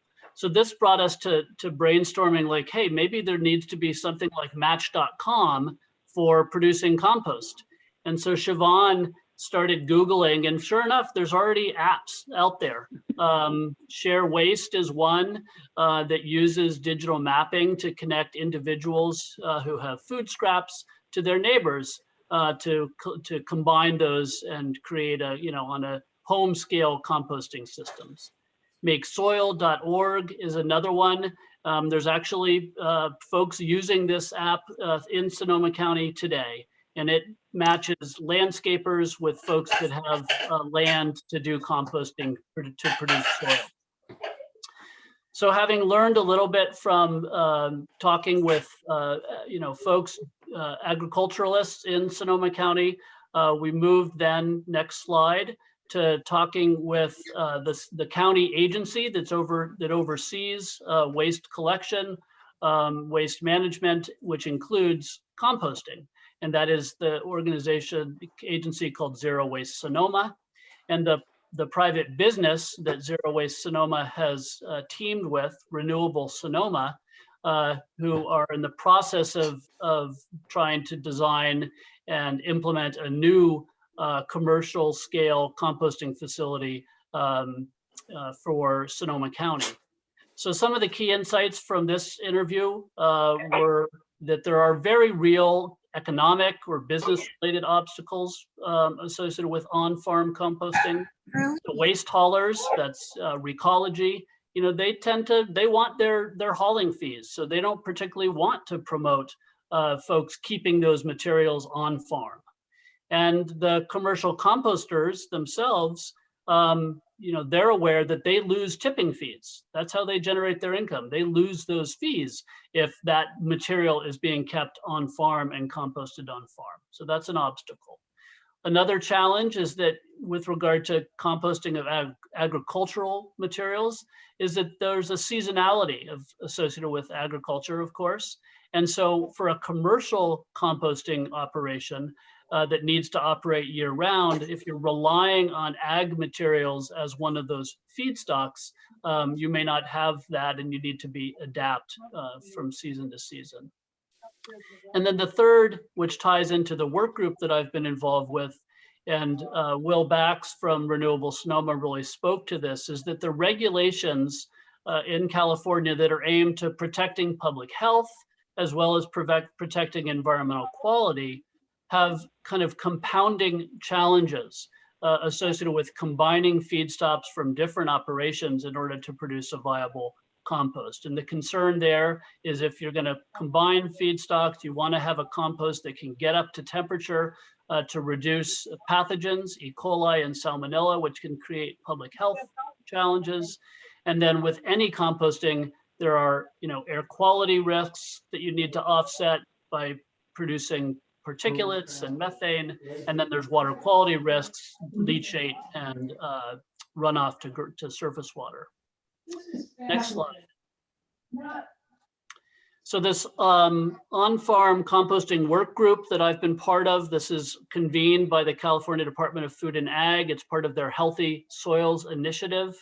It was formed in 2020, and it's an interagency collaboration that's committed to developing a regulatory pathway to address permitting challenges and to create incentives to support on-farm composting of agricultural materials to decrease nutrient loading, reduce agricultural burning, and improve soil health. So as I said, this was an ongoing project concurrent with my project with Linda and Siobhan.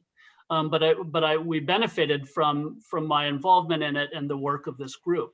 So the next slide speaks to some of the draft work products from this interagency work group. To date, we've developed a draft composting guide. It's really a how-to for commercial commercial agriculture on how to produce a viable compost. Developing several frequently asked questions documents that address the different regulatory requirements from agencies like my own, the various air districts, and CDFA's food quality departments, which gets to the next bullet on food safety, of making sure that when you're producing a compost, there's not risks to quality of food and food pathogens. And then a frequently asked questions related to developing co-ops or communal cooperative composting operations. And then the next tool that's being developed is a online permitting dashboard. It's basically a flow chart that guides the user through various questions about their facility and what they're wanting to do, identifies the permitting requirements, and leads them to a potential solution for their specific facility. So these are draft work products, but in the previous slide had the URL for the Department of Food and Ag's website on this project, and folks can take a look to that as these work products are completed and go into implementation. So next slide. There were some, this has been a great learning experience for all of us, and with any team project, there were challenges. We had to work through those team challenges. We had to work through the challenges associated with really meaningful engagement with community to help have them inform us to how we could be most effective and useful to them. And I'll let Linda speak to the next bullet. Yes, and checking assumptions and listening keenly and an open mind, starting that way would have saved me some time personally. It's been a great lesson through this entire year. I have a lot more to learn on this particular point, but like others that have spoke this morning, I thought that we could jump in and actually get something done. I mean, having Matt in our group and belonging to the Water Quality Board, I mean, I thought this was a wow, but thank goodness he had this other project going. Because of COVID and our small group, we didn't get quite that far, but it's listening keenly and not jumping in with predefined solutions because you don't really know what the problem is. It's a key lesson in this entire year. Matt? And then a theme that I spoke to at our last last class was, just really lesson learned for me that it all comes down to relationships, and how key, individual to individual interaction communication is. Clear, honest communication. That's true when you're working with team members. It's obviously true when we're working with our community members. And then at the bottom line, always trusting good intentions. And the last one. Yeah, humility and humor. We've had a lot of humor. There's been a lot of humble moments. I can't speak for everybody on my team, but I'm sure that we've all learned quite a bit. I feel like the more I learn on this topic, the more I don't know. Every time I learn something new, there's 2 more topics I need to do a deep dive in. I must have a list of 30 scientific things that I need to learn more about. So I'm humble, that's for sure. Yeah, absolutely. So thank you. And the next slide is just we'll open it up to your questions.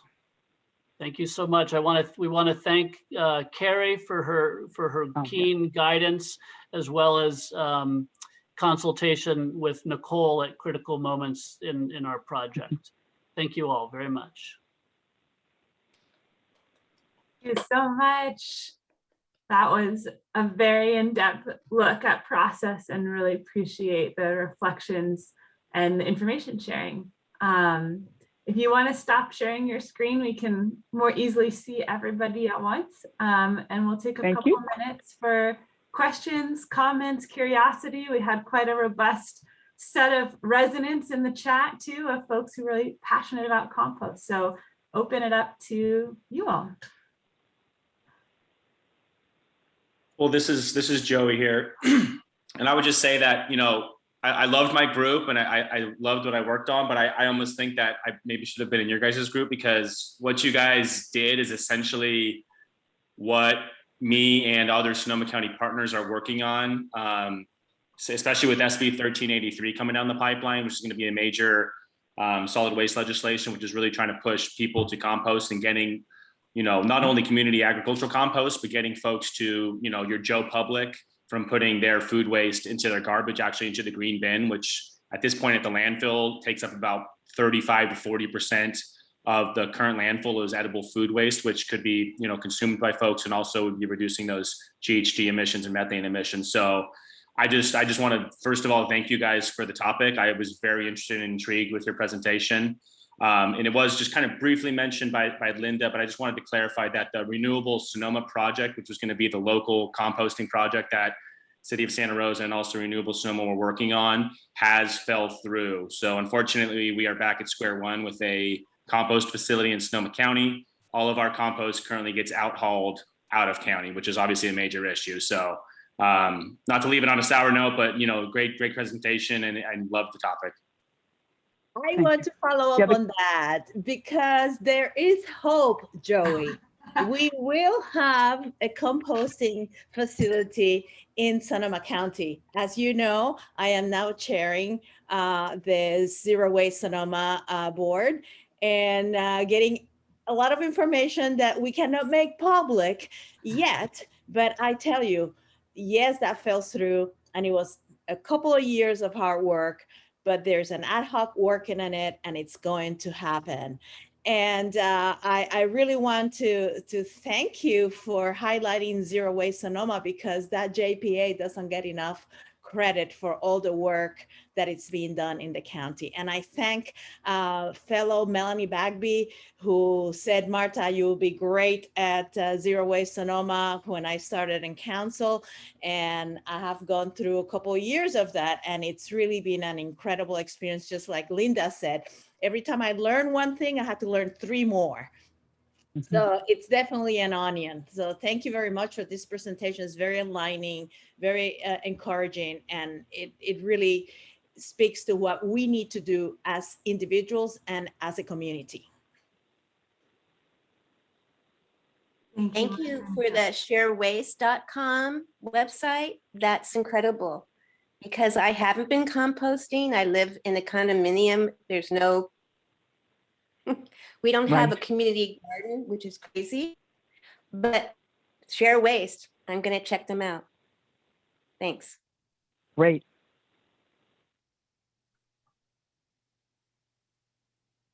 Yeah, I just want to echo the comments that Linda made in her presentation about just questions, just continuing to come up one after another once you have an answer.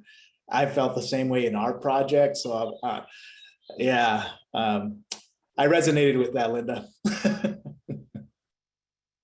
It felt like a bit like trying to control yourself coming down a waterfall, honestly.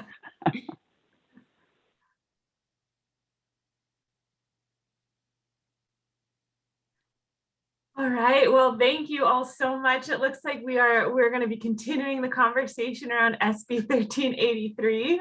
But you did a fantastic job, Matt and Linda. I know it was tough with Siobhan kind of having to leave partway through, but you guys pulled it off and did a fantastic job moving through the process, talking to stakeholders, and peeling back the onion to reveal even deeper questions to be asked. Appreciation to both of you. With that, position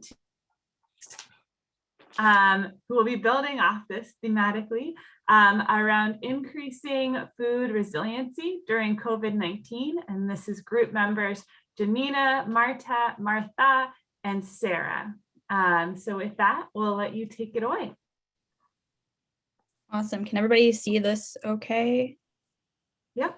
Okay, cool. So we are the Increasing Food Resilience team. And again, it is Martha, Sarah, and myself. And to kick us off, I'm just going to do like a very, very brief overview of food insecurity. I'll also use the term food injustice interchangeably, so kind of the same thing there. So food insecurity is the constant or frequent lack of access to affordable foods, particularly when it comes to fresh produce. It's an issue that impacts many different people, but you predominantly see food injustice issues really take over in lower income communities of color due to many factors like redlining and other racist policies. But at the same time, food injustice is an issue that can cross racial and even economic lines in some cases. So people with health conditions who can't independently go to a store or some sort of food source by themselves, people who don't have access to transportation, people who have housing insecurity, all of these groups face food accessibility challenges as well. And many people live in areas where it's a corner store or a fast food place that is the abundance there, but you don't have a fresh food resource close to your house, which is notably called a food desert. And without access to healthy foods or even culturally appropriate foods, people have to rely on unhealthy choices or choices they don't really know how to work with, which can greatly impact people's health. And throughout California, we have a lot of programs, SNAPs in place, we have food banks, we have food pantries and different meal distribution services, but we still have a huge food insecurity problem. So right now, about 1 in 4 Californians, 10 million people struggle with food insecurity. And this map you see here, it's from the USDA's Food Access website. So this is a map of all the different areas that face some sort of barrier. So the light blue being low income areas, purple areas with low vehicle access, so just not great accessible transportation in some cases. And green is low income, low access, yellow is low income and low access, and people who really have to depend on using a vehicle.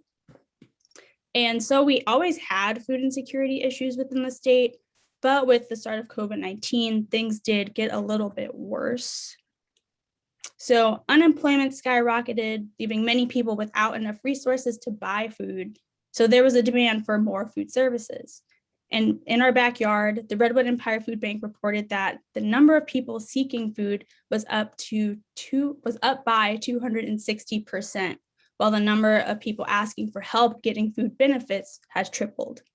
So as illustrated so far, food insecurity is a big problem and has greatly impacted us in California, even in our own backyards of the North Bay and the Greater Bay Area.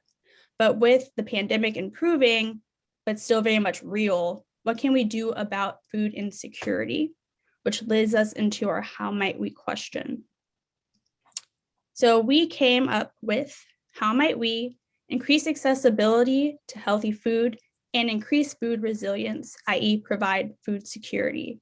So we know that California is a major food producing state we've seen all the food that's grown here in Sonoma County, but for some reason, we still don't have really easy food accessibility for a lot of people. And the people on our team had various observations and experiences with food insecurity in our respective areas of Cloverdale, Petaluma, and the Bay Area. So through stakeholder outreach and relationship building, the group assessed what is being done in their regions about food access, what could be done better, and what recommendations we can make for improvements. So I'm going to turn it over to Sarah, who will present her findings on the Petaluma area. Thank you, Nina. So like Nina was saying, the pandemic has really affected us all. It has hit our most vulnerable community members the hardest. Additionally, 1/3 of all food produced in the United States ends up in landfills. So really, lack of food is not the problem here, but it's rather a lack of communication and follow through with the distribution of food to those who really need it. I want to highlight the Japanese term motainai at this point, which is a Japanese concept used to express the feeling of regret when something is not wasted and not used to its fullest potential.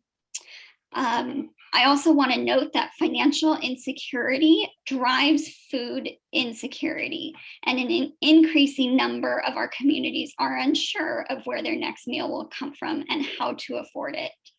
So as I connected with different various organizations and stakeholders within the community, some questions came up that were to try to address the need of food insecurity for at-risk populations and how these organizations have specifically adjusted their framework throughout the past year with the pandemic.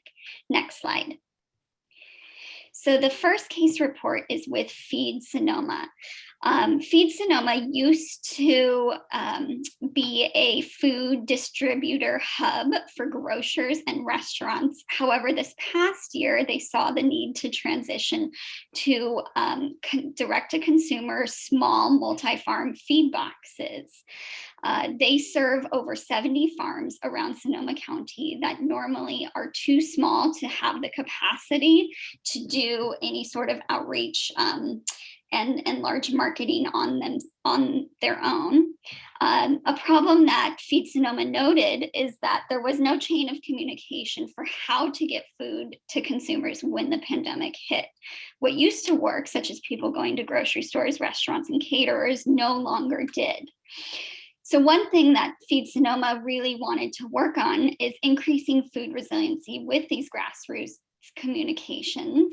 They provided local pickup locations for various community members throughout the county, instead of having the people go to different farms to pick up different produce. Basically, the farm would come to them, and it would provide more direct accessibility from farm to food during the pandemic.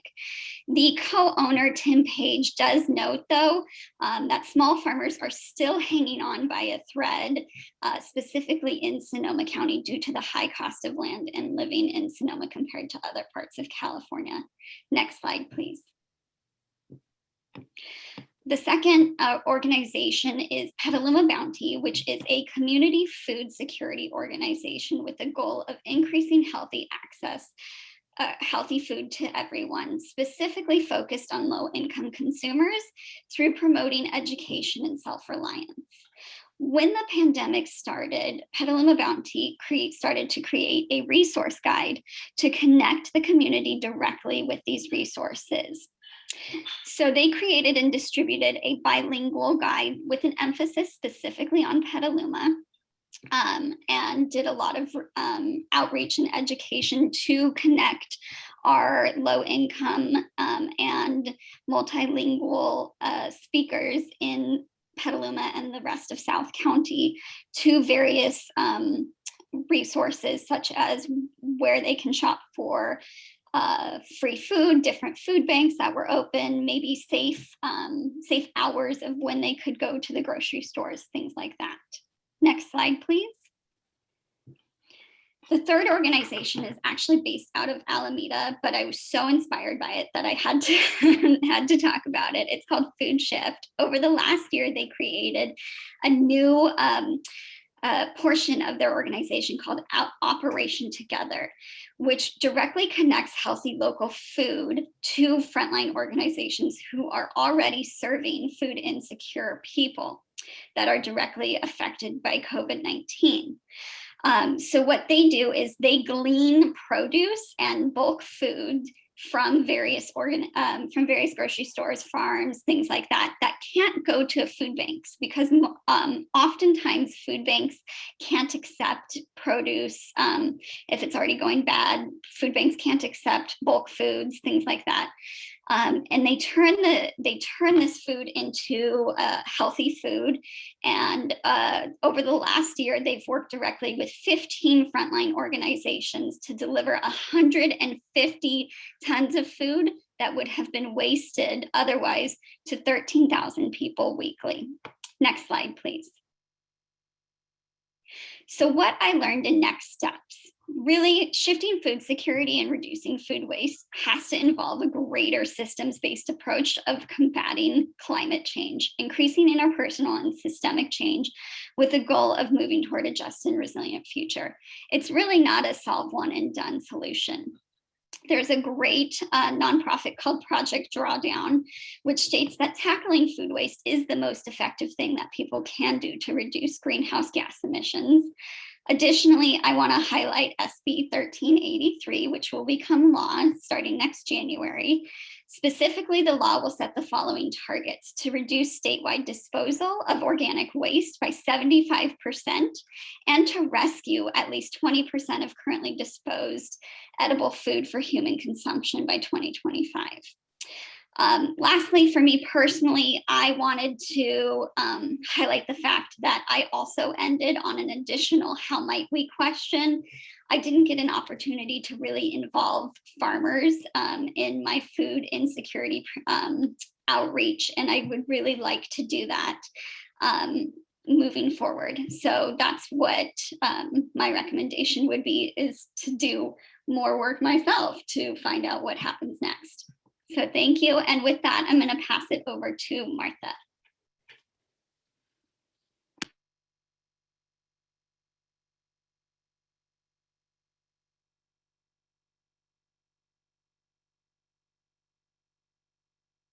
That is to Martha. Where are you, Martha?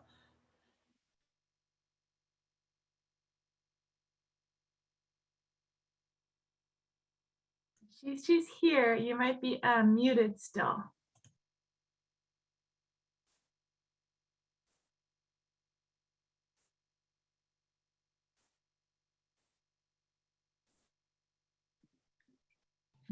If you Well, what we can go ahead and move on to Martha's portion if we need to.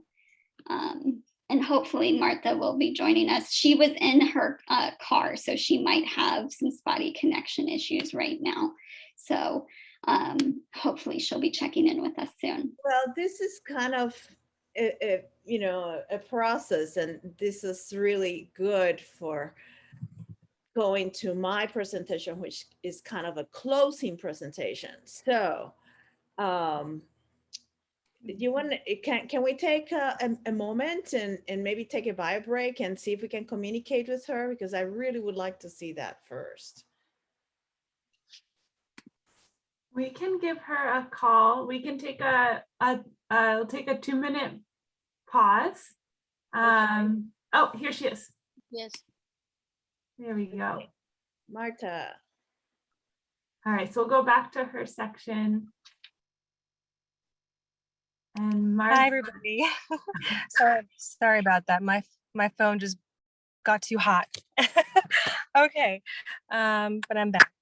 So let's see. So for my project, for my segment of the project, I was working on the area that I'm living in, which is San Francisco and Alameda County.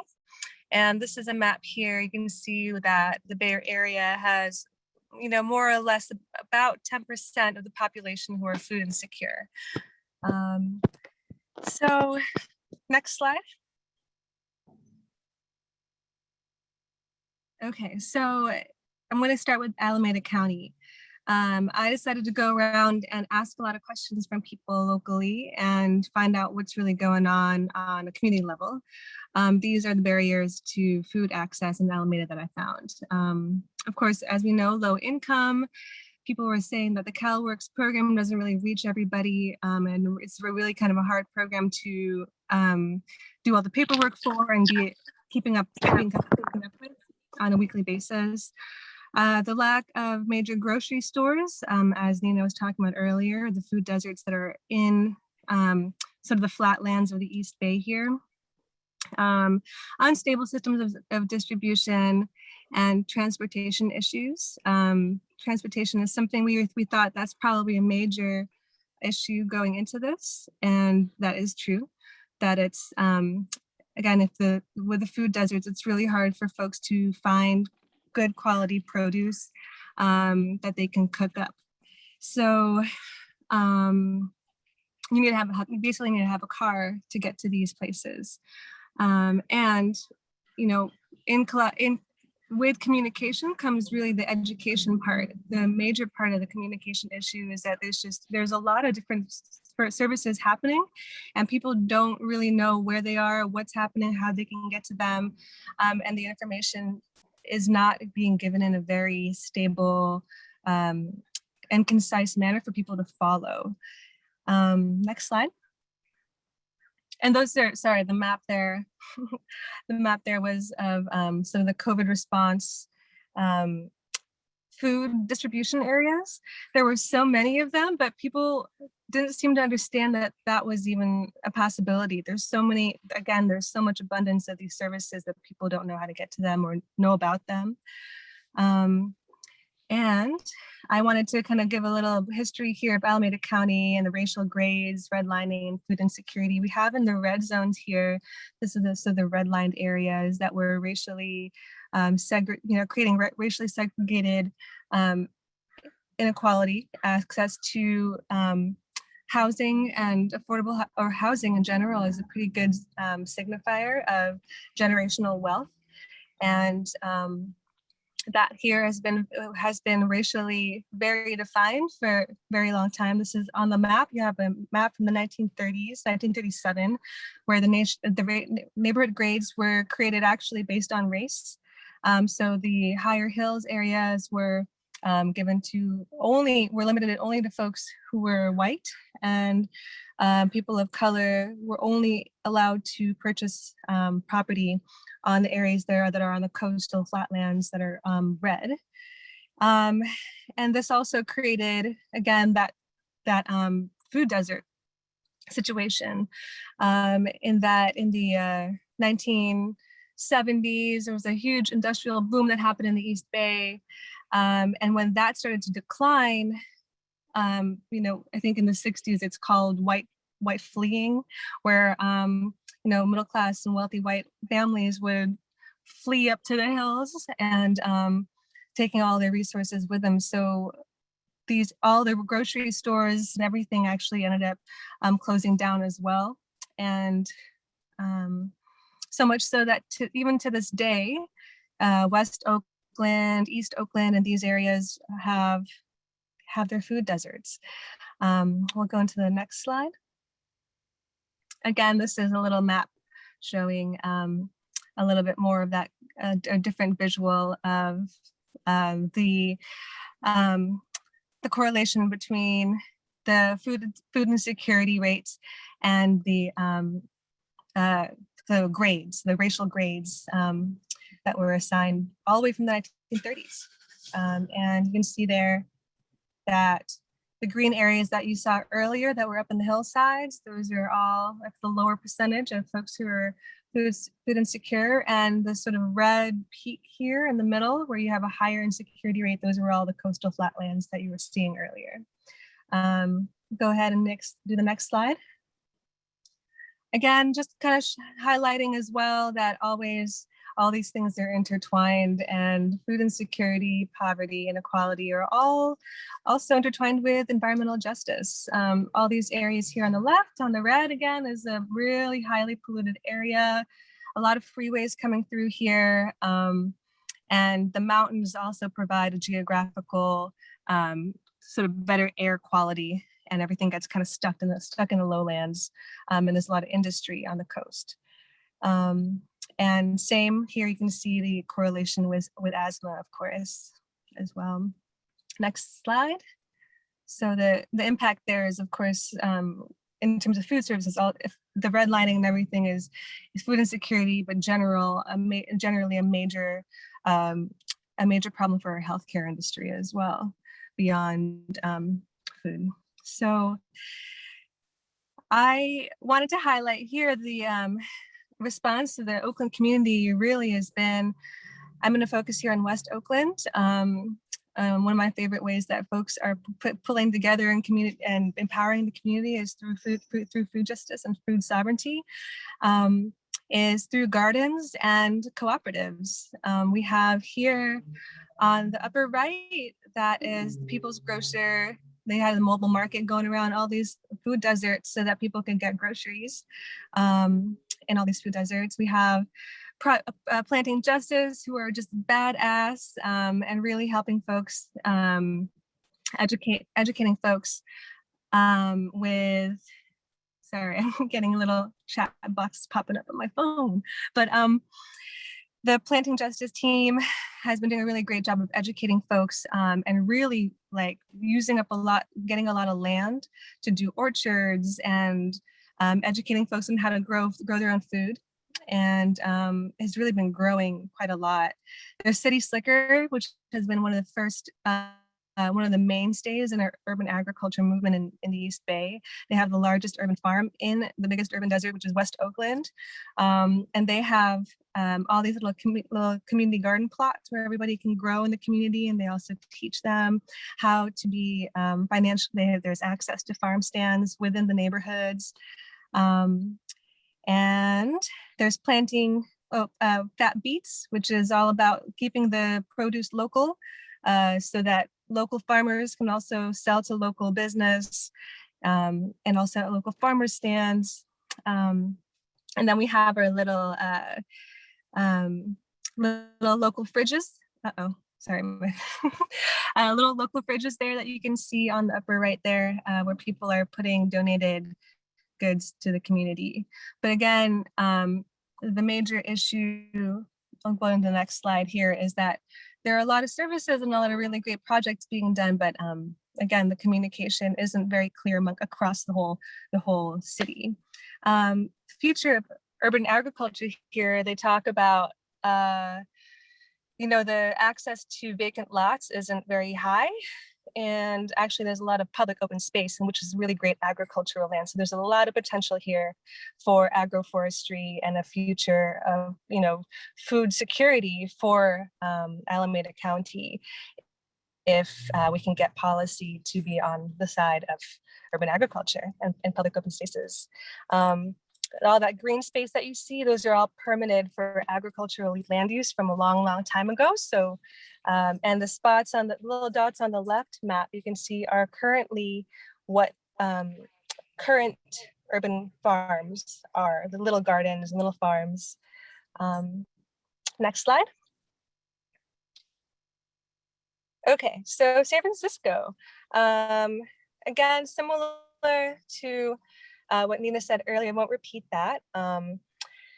Let's say that I think what I'll highlight here, again, is in San Francisco, there is an abundance of food moving everywhere. And not everybody knows how to get to that food or even knows about these services. Next slide.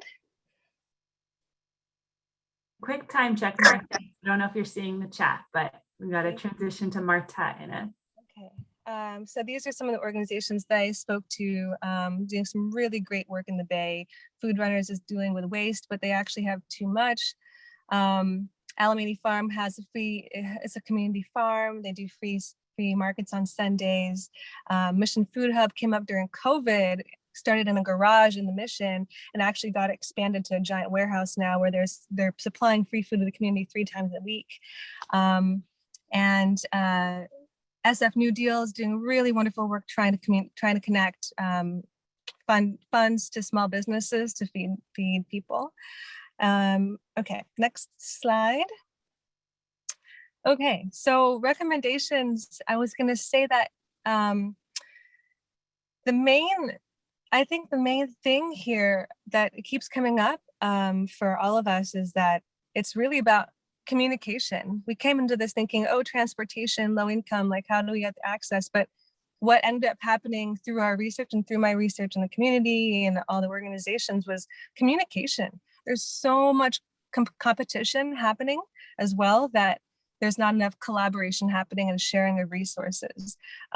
People are kind of doing their own little thing and it's getting kind of either bureaucratic or people are doing their own little organizational work, but there's not enough collaboration going on. So my recommendation out of this is if someone pulls out of their inspiration to create like a really thorough, robust communication tool so that individuals, families, services, everyone can be talking together about what are the actual services here and how do we get the food out to people.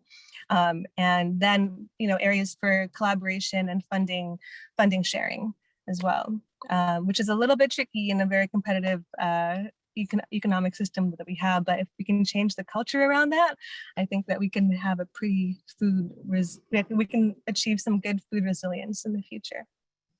And that's me. I'll move it on to Marta.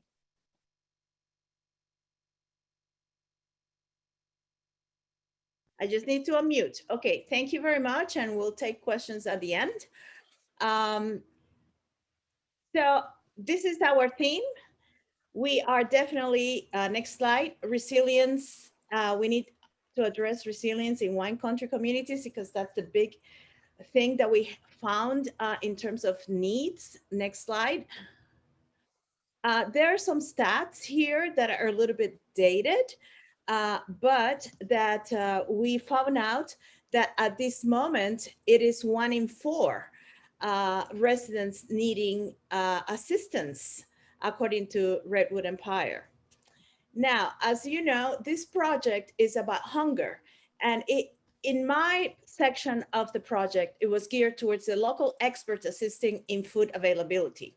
And the objectives were not only to identify existing resources, but to learn about institutional support that these agencies receive, and to identify the challenges experienced by organizations providing these services, and to become aware of the obstacles communities endure. And my partners here have already discussed some of this, especially accessing resources as needs arose during COVID-19 and making the connections, the communication issue. Okay, next slide. So it's food insecurity. And Nina gave a great definition of that, but also Feeding America defines it as lack of consistent access to enough food for every person in a household to be able to have healthy life. And it could be temporary, it could be ongoing. And the issues highlighted by Martha were very relevant to what food insecurity has become and how it has been accentuated because of our crisis that we have lived in Sonoma County. Next slide. Okay, then the people that I talked to a variety of individuals within these organizations, not just one person, several people. So Catholic Charities Series, Cloverdale Senior Multi-Service Center, Community Food Systems, etc. And the nutritional services and initiatives are all great for increasing food access, but it's not a solution to any of the problems that we are facing. Next slide. So I summarize the questions that I use in my questionnaire. Now, this questionnaire was mailed and it was enough to get a conversation started because, as all of you have noticed, people don't have time or don't care to answer a questionnaire because there are so many other things that come to mind when you answer a questionnaire. So section A, it was for my target audience, the service organizations. And I did ask specifically relating to Cloverdale, because this is my pilot project, okay? So is there systemic or structural food insecurity in Cloverdale? And many of them we'll see the results. And then, but the thing is that the problem was not necessarily about the food insecurity, but how to communicate and to learn what is the community needing in addition to what other people, other partners are doing. And that's exactly one of the conclusions by Martha. And and by Sarah, it's not lack of food, it's lack of communication among partners. And also to have a particular design on how to bring these services to the community. Another question is like, how do you build alliances? That is one of the projects and one of the exercises that we had in our institute. How do you build alliances? And unfortunately, a lot of this is based on biases. Next slide. So on section B, I asked about familiarity with the community and services recipients. So how do you discover the needs of the community? Is there a strategy? There hasn't been a strategy organized per se.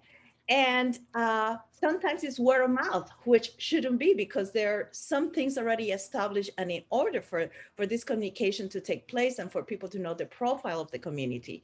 And what are the services available? And not only about nutrition, but they're all intertwined.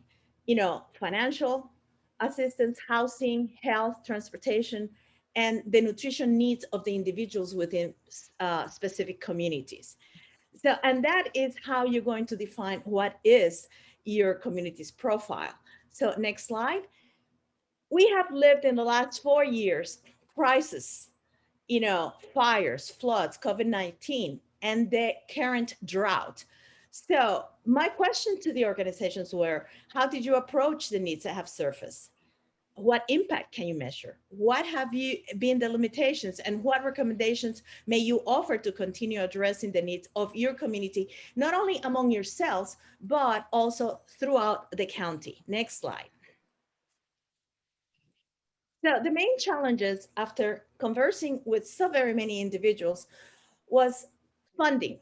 That was number one thing, funding. And number two, what we've been discussing throughout, communication. And then the promotion of services. And the promotion of services have a lot to do with how strong is your community of volunteers. And that is an example that we saw in Alameda, an example that we saw in West Oakland, according to Sarah and Martha.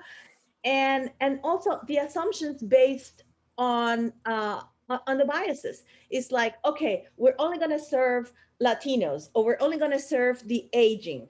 Well, you know what? I became a food distributor during COVID, and I distributed food for a whole year. And the whole profile of my recipients was totally different, things that people did not expect. We had people who were well off. We had people who were very poor. We had people who were sick. And there were many situations which, even though they had food in their house or they had access to buy food, they couldn't prepare the food, or the foods that were being given did not take into account what is the health condition of the individual. And that's where the organization series became so eye-opening to me. It started with the AIDS patients. It moved on to helping people getting out of hospital and getting back into a routine. And then it had to come back and reassess the whole situation because of COVID-19. And what are the main clientele is not necessarily in North County. Sometimes that's another challenge, is the geographical location of North County communities, like Cloverdale, like Geyserville, and county areas, because the services don't come as expected or as given to greater urban areas. So client access, we don't know how to access the people, and then providing support to recipients. You start providing food, and then you discover the slew of problems that people have, and you're inclined to want to assist all these individuals. Next slide. So In terms of survey responses, and I'm close to my closing here, interagency and community outreach communications, a better inventory of food support organizations within Sonoma County and within the region in Sonoma County. Engaging in interpersonal communication, that's the best way to learn about how can I assist the community. Take the initiative to call, to interact with these individuals, either nonprofits, elected officials, or the organizations themselves. And you need to seek interagency collaboration to avoid competing against each other in writing grants and receiving services, just as Martha said. So communications need to improve in the specific areas where service has been given, and at the same time in other areas. Then the approach to crisis response and community engagement. All I can say is, you know, we need a strong volunteer structure. And that is for each community to decide how to do that. Pay attention to women in particular, because women have a true vision of what is going on in their household and in the neighborhood. And in Cloverdale, we have attempted, and we are continuing to attempt and to work with Resilient Cloverdale, which is an organized effort to identify and develop community networks aiming at building alliances to assist all members of society. And then awareness of recipient health conditions and cultural practices. You know, we need to have some sort of an assessment of who our clients are, because we cannot give a blanket solution to communities. Every community is different. And understanding the needs begin at community level. So we need to be able to lift our voice and be a voice for those who are most vulnerable, and planning and increasing services when the unexpected happens. Now, let's go to the next slide. Are you hungry yet? Diversity in taste is joy in the kitchen, and we need to work on that. The other thing is, these are the organizations that I discovered, and the most disappointing discovery that I did is that there was a food action plan developed between 2012 and 2015. Nobody that I talked to mentioned this plan. And so organizations are kind of reinventing the wheel again when a lot of the work has already been done. Recommendations, I have a slew of recommendations, but first, support a countywide information campaign, mobilize interest groups, work on making board of directors aware of the absence of diversity. You know, it's just like all the people talking to each other without necessarily knowing what the needs are. We need to bring different voices and different profiles to board of directors, and make personal commitments. Learn, support organizations, visit organizations. I have a friend in San Francisco that started, he's a musician, and he started, let's go to the next slide. And he started small porch concerts. And all that money that he collected during the porch concerts with friends who are musicians went to the San Francisco Marine Food Pantry. I mean, we have to find, how is it that we can become a change, you know, an agent of change, and how to be resilient and ready. We need to become aware of what the needs are in our community. And the next slide, inform food security advocates on who are all the stakeholders, and establish greater collaboration among all. Become an advocate. And recommendations: zero waste and Conservation Corps North Bay is working on food rescue, which is going to enhance 1383. So reach out, do your job. Next slide, next slide. Resiliency is within us. Let's share the strengths with hope and goodwill. And here I am, resiliency and sustainability in Cloverdale in Northern California. And a great thanks to our coaches and spiritual leaders, Carrie and Nicole, for the guidance and support throughout a very challenging year. Your wisdom and patience will always inspire all of us in the 2021 class. And I'm done for right now. Thank you. That was amazing. I feel like we just went through a master's program in food security. I'm seeing a lot of faces. That was an incredible amount of research and depth and curiosity and geographical distribution. And I also appreciate that we've got Melanie from 2009 saying the same issues of silos and biases are what her project struggled with. So just huge gratitude. That was incredibly amazing. We really want to respect time and also lift up time for questions and answers. how do you all feel if we go over our allotted time together? This is consent-based culture. We had initially tried to wrap this at 12:30. We have a break and 2 more fantastic presentations to come. So we might need to go over to 12:45 or so, and then get over to Kelli's a little bit later. How do folks feel about that? Feel good? Is that all right with you, Kelli, as our host? Okay, awesome. All right, great. We will have a hard stop at 12:45 for sure.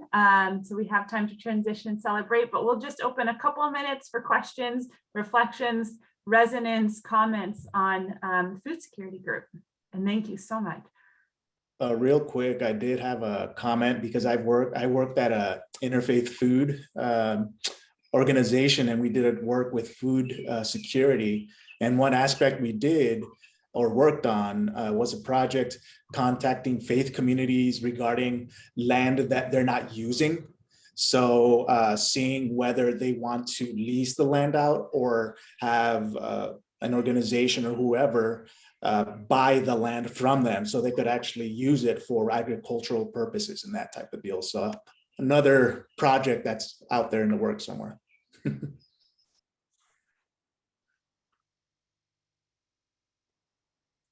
Thank you. And I am seeing a few folks will have to leave at 12:30. I don't want folks to miss the last presentation. So we'll take one more comment and then move on.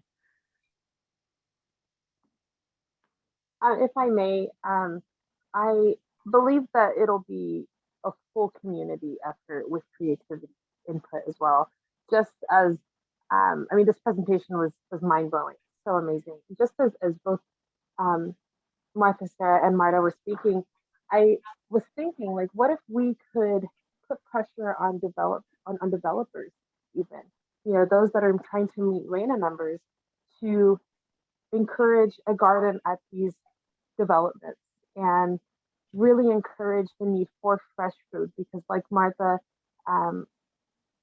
she pinpointed that, you know, sometimes these food deliveries, what's being donated is necessarily not what's catering to the needs of the household.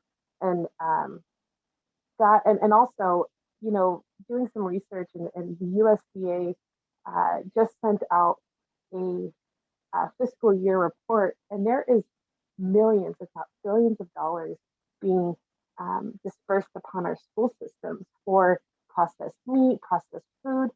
I'm wondering if anybody has information on grants or opportunities for our farmers, for these nonprofits to really take advantage of being able to combat food insecurity in California, because the amount of money that's going into our school systems alone, I'm sure we could probably get a share of that with these nonprofits and the amazing work that they're doing. So if anybody has information on that, I would encourage to share. Thank you. Thank you so much, Nicole. And if you do have thoughts on that, please put it on the chat and share resources and tips and tools in the chat. It's a great question, Nicole. And you could bring it to me and I'll send it to her too. Yeah, no, I'm saying that you could also send me information from Nicole. She's in Cloverdale. And, you know, I also want to say that these are ongoing projects. I'm not stopping here. That's fantastic. So we will continue the call to action. We'll take a short break. Please come back at 11:50. This will just be a 3-minute break. Stand up, stretch it out, shake it out. And then we'll be going to COVID response with Isai and Scott. Can you see my presentation and hear me? Yeah. Fantastic. So we're excited to talk with you about local COVID response and the amazing work that's happening in our community to prevent the spread of the disease, as well as getting people vaccinated. As you can imagine, it's been an evolving process within our team as the pandemic circumstances have changed and our individual lives were constantly disrupted. And, you know, finally with a vaccine becoming available, we kind of had to evolve our thought processes and what we were looking to accomplish as those things happened. I also want to recognize our team member, Jessica, who had to drop out, but only because she had an opportunity to teach full time. So we're happy for her. and look forward to her being able to graduate next year. The rest of the team is myself and Isai Garcia, and we'll be talking with you about this topic today. We'd like to thank everybody who helped us connect with the community and understand these different efforts. Specifically, we want to mention Stephanie Manieri from Latino Service Providers, Griselda Correa from Santa Rosa Community Health, Shailene Lopez from St. Joseph Health, and Javi Cabrera Rosales from La Plaza and the Cura Project, as well as our great facilitators, Carrie and Nicole. I'll pass it to Isai for the next few slides. We'll be bouncing back and forth a little. All right, thanks, Scott. So as you can see, we're trying to encapsulate here the last year that we've all gone through. And this is definitely a simplified graph because this is just the macro view. Then individually, we've gone through so much dealing with each of these instances. But just to give you a lay of the land, the county gave the lockdown order on March 2020. So just a little over a year from today. And then the surge in the summer, and then the peak in daily cases of dealing with the vaccine authorization in December. And that red strip there, that's when we actually began our research on the project. So a lot happened before then, and a lot happened after, and is still ongoing after we're done here with the presentation. Yeah, so we have Sonoma County vaccinating residents 70 and over soon in February, and you could see the different key touching points there. Next slide, Scott. And we wanted to focus in, as our presentation title indicates, on the Latino, Latinx, Latine, whichever one you prefer, community. And as far as cases is concerned, relation to COVID, 27% of the population was impacted, which was 133,323 people of the population. 62% of the COVID cases affected the Latina community. Next slide. And I should mention those cases equates to 15,608. In this slide here, cases among key employment sectors. So the essential workers, that was a term that's been thrown around a lot, but it affected 53% of essential workers, COVID did, which is 5,643 people. Among people that were unemployed or not working, those are the two terms the county used, 21%, which was 3,263 people. And this is as of May. Next slide. And as a point of comparison here, vaccination rates, 65% among the considered white people, and 25% among the Latinx population. That's a huge disparity there. And that's why some of the organizations that we just mentioned and the people working right with the population are so key and important. 40% is a huge disparity here. Next slide.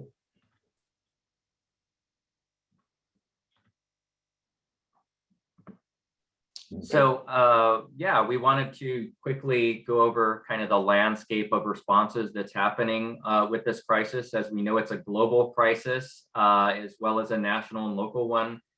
So we have a lot of simultaneous things happening here. At the local level, we have the county response, different working groups, cities as well, and community-based organizations. Some of the challenges that these groups are facing include, that as we mentioned, it's a constantly changing landscape, and the case rates are going up and down. The vaccine availability was changing all the time, along with the different guidance we were getting from CDC or the county or others, which was changing almost daily and definitely weekly. A lot of different parties involved with their own priorities and capacities. The county, you know, by nature is more of a top-down decision-making organization, and they have deliberate policy processes, whereas our CBOs are more nimble. They hold a lot of these key relationships, but they may not have the funding to implement things that they'd like to accomplish. One thing that arose in the interviews that we conducted was that some partners in the working groups didn't feel heard or necessarily respected during some of the sessions. We talked a lot in our classes about not reproducing systems of oppression and making sure to prioritize those things. And this is one of those areas where that comes up. This is obviously a situation where everybody's under stress. There are power disparities, and we just need to be sensitive to that. Isai? Yeah, okay. So here are just laying out some of the community barriers. As the prior group just said, you know, multiple traumatic events. Off the top of my head, it's just kind of fires, floods, pandemic with power shutoffs, and now droughts. A lot of exercising of resilience there, which can be tiring, and just constantly using the empathy with others. And yeah, so it's trauma upon trauma. Access to vaccines was another issue. Many people in the Latinx community didn't know where and how to access the vaccine. And then also there's a language barrier there. So how is the outreach being done? Is it being done in a culturally sensitive way? Technology hurdles, that's mainly, at least when in general in the Latina community, the access to computers, access to laptops, you know, that type of situation. And among agricultural workers, many of them didn't have any cell phones, computers, or even email addresses, which email addresses are key to registering for vaccination appointments. So that's another compounding effect there. Mistrust and misinformation, you know, we know that there's a lot of undocumented people working in the vineyards, and it's a part of daily life. So that's already on their minds, and not compound vaccine and a pandemic going on is just, again, harkening back to multiple traumatic events onto the being undocumented. So that goes along with the fear of deportation. And then vaccine myths. So some myths out there were like the vaccine makes you infertile, microchips are involved with the vaccine being put into you. And this is a little humorous, but some people thought that you couldn't drink for 40 days after being vaccinated. So yeah, it's just different situations and just ideas out there. And just it goes to show, again, clear communication in a contextual, cultural way, and just actually conducting outreach in an effective way at the personal level. The next slide, yeah. And here are a few of the local agencies, organizations, and just efforts that were implemented during the pandemic and are still active today. We will be talking about, well, I will be talking about the Cura Project in a moment, but they have been critical in the outreach and providing funds and communicating in a clear cultural, contextual way. County vaccine phasing. Overall in the state, there was a movement and a petition going out around from many agencies about adding the ag workers to the 1B phase, but proactively the county included ag workers in the 1B phasing of the vaccination. So that's good. Having been proactive in that way, that it was good. And there were employer partnerships. So employers allowed county employees on site to schedule vaccine appointments and also answer any questions related with the vaccine. So again, addressing myths and other ideas that might be out there. And specifically, one of the people that we were in contact with, Shailene Lopez, she traveled to wineries and farms to schedule appointments, and she had an iPad out and really helping out, just gathering information, and answered any other questions related to the whole process or the vaccine itself. Pop-up clinics coordinated by local nonprofits for Latinx and AAPI communities. And I think Raíces was a part of that too. Is that right, Scott? That's why it's there? I believe so. Okay. And then media outreach. So the most successful one is the one that we have up there on the slide, Facebook Live, just because it's so accessible via any type of equipment, so phone, computer, laptop, so it's very accessible. But there was also radio outreach, so radio ads, and also email updates. If a person had an email, that they were sent email updates about what was going on and more information. Marta mentioning La Familia Sana as well in the chat. Yeah, and that's, let's see, next slide. All right, so here's one example of what is currently working. We just have 2 examples, but there's so many organizations and people that have contributed to this. So with that in mind and that caveat, here's one example. So the CURA project. So CURA stands for COVID Urgent Response and Aid Project. And like we mentioned, is headed by, I think, a former, he's a fellow, right, of the Institute, Javi Cabrera Rosales. Not a fellow, but he's a very regular speaker. Okay, cool. This is a consortium of 15 local agencies. So all the way down from North County down to the south where I'm at, different organizations were a part of this. And the CURA was a part of, was supporting, or was organized for, or designed for, supporting Latinx, Indigenous, and low-income community members. So very much the vulnerable population, and a part of that is living situations, traveling to work, and more details like that. And CURA has 4 specific pillars that they have. So emergency financial assistance is part of their work, resource navigation, case management, and outreach. So those are the means that they use to connect with the community. And just to give you more specific numbers, CURA connected with 5,000 individuals. So this is from an evaluation report that Javi gave to us. So thank you, Javi. 5,000 individuals were contacted with them. They granted over, $1,107,900 in aid to individuals. It's amazing work.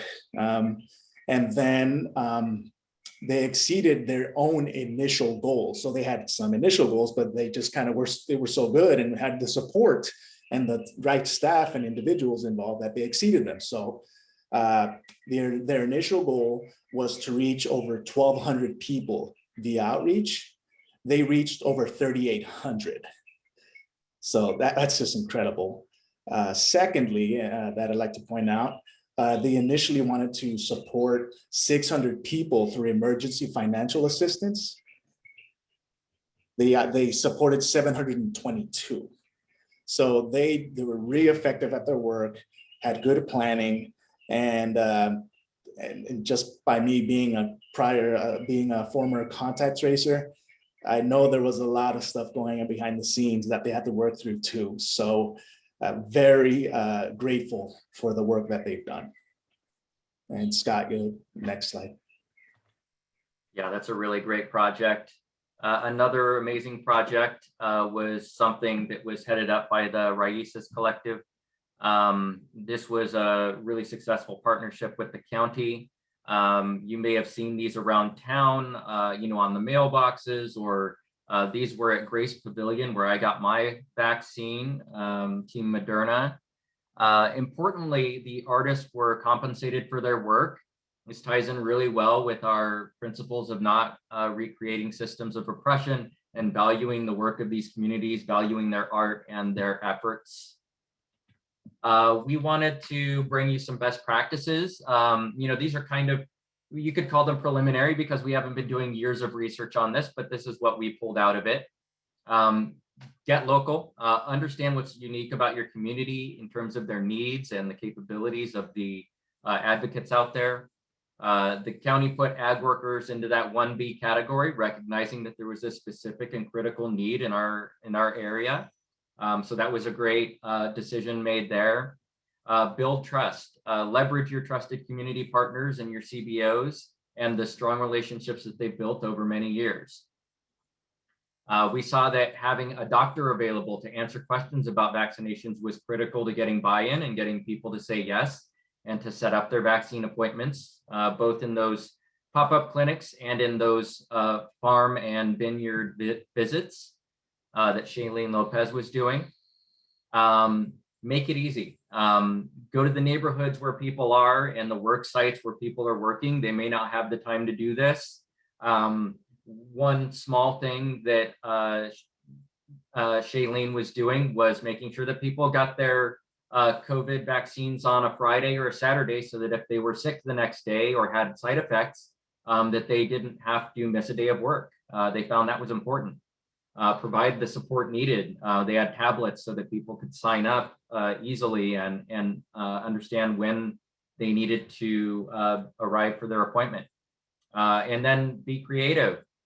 Use the resources at hand. We saw this with the Quora project and the artwork produced by the Raices Collective. They got literally creative in that instance. Looking at potential future efforts, we found that respect is key. Make sure that your community partners and the people that are doing on the ground work feel heard, and that we aren't re-traumatizing communities, especially during an already difficult and traumatizing time in which everyone involved is affected, those who are helping and those who are getting the help. Keep coordinating. I think that really valuable things came out of these working groups and out of cross collaborations with the county and others, and that what came out of those were really valuable and effective. Everybody should use their individual strengths. Recognize that the county works differently from a nonprofit, but that has advantages for each of those, and make sure that you're embracing those differences. And then finally, rest and recharge.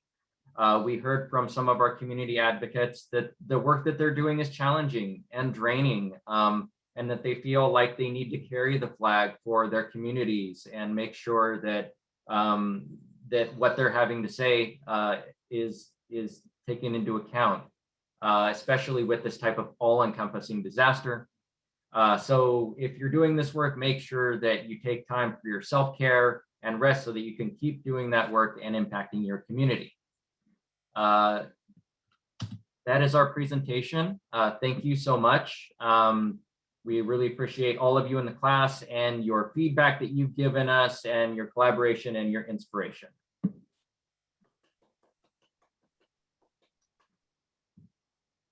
Thank you so much, Isai and Scott. Another wealth of information and research and reflection. Some really staggering stats in there and awesome models of collaboration and de-siloing and communication. And also perfectly on time. So kudos on that.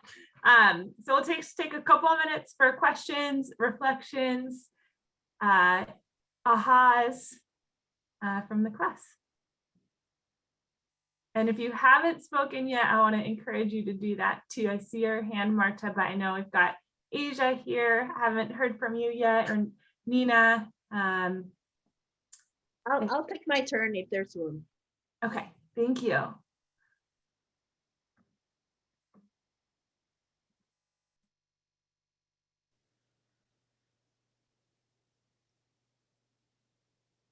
All right, well, Marta, you're welcome to the floor. Okay, thank you. You know, when I first did the outreach in Cloverdale to get people tested, I was attacked by many members of the community because I emphasized the outreach to Latino community, and the ironic situation was that the testing they came, and 90% of the people who came were white. Okay. Because the Latinos were working, they didn't get the information, they didn't have a tablet, they couldn't figure out how to schedule the appointment. And of course, a week later, the stats came out and it said the majority of the people impacted are the Latinos, and we're an agricultural community. So I know the pain that we had to go through, reach out to the Latinx community, because I was totally attacked because I try to do the right thing for everybody. So anyway, thank you. Thank you, Marta. That's real. That's real. And Joey, did I see your hand, or was that? Yeah, it was there. I lowered it because I think I answered my own question, but on the figure with the vaccination rates, you had the 65, and then I think it was 25%. I think that was that for May? So is that the most recent information that's available, or is there updated statistics that you guys are aware of on that? There may be an extra week of statistics, but that's end of May that those came from the county site. Thank you. Wow. Well, thank you so much. Really fantastic presentation and learning from community and listening and uplifting those models. So huge shout out to your team and Jessica too, who's here in spirit. And with that, we'll move to our final presentation, whose title is in the form of the How Might We question. How might we increase the availability of affordable, low-income, community-oriented, sustainable housing, including tiny home villages for previously unsheltered folks in Sonoma County? And I'm honored to introduce your team members, Jorge, Kimberly, Laura, and Stephen, for our final presentation. Thanks, Carrie. I am going to share my screen if that's all right. I've got a few slides to kick us off.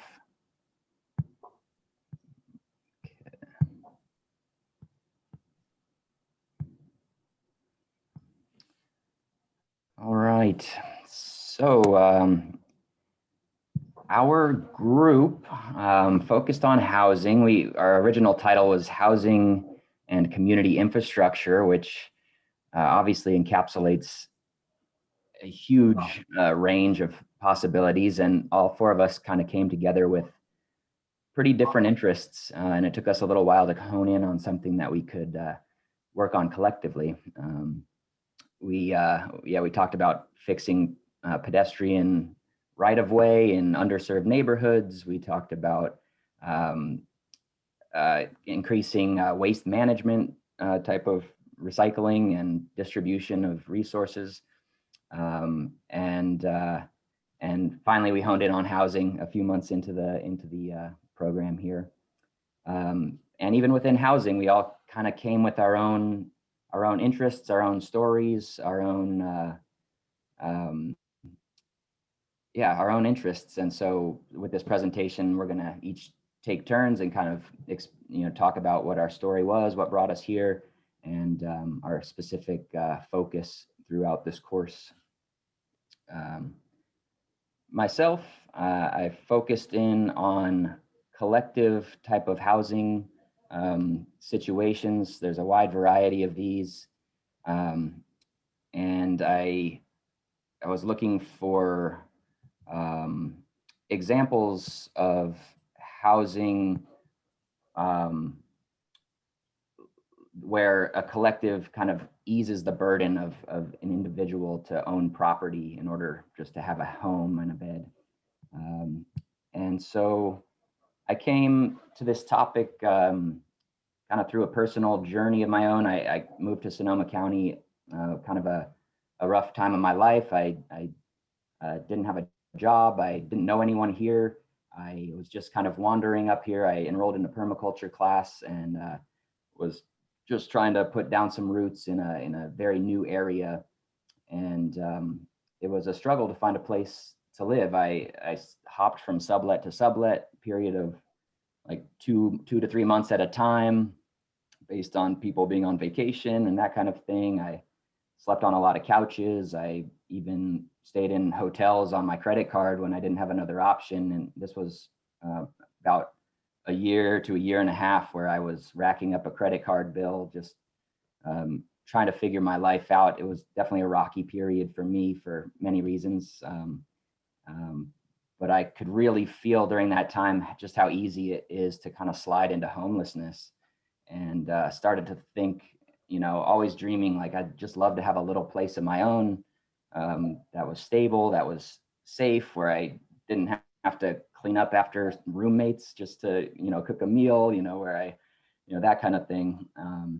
And recognized that this probably wasn't going to be possible in terms, definitely not in terms of ownership. I wasn't going to be able to do this on my own. So I started to think about how might this happen with a group. So the class was a chance for me to look a little deeper at some of these ideas. Starting with intentional communities, again, a very broad topic. This can take shape in so many different ways depending on the people involved.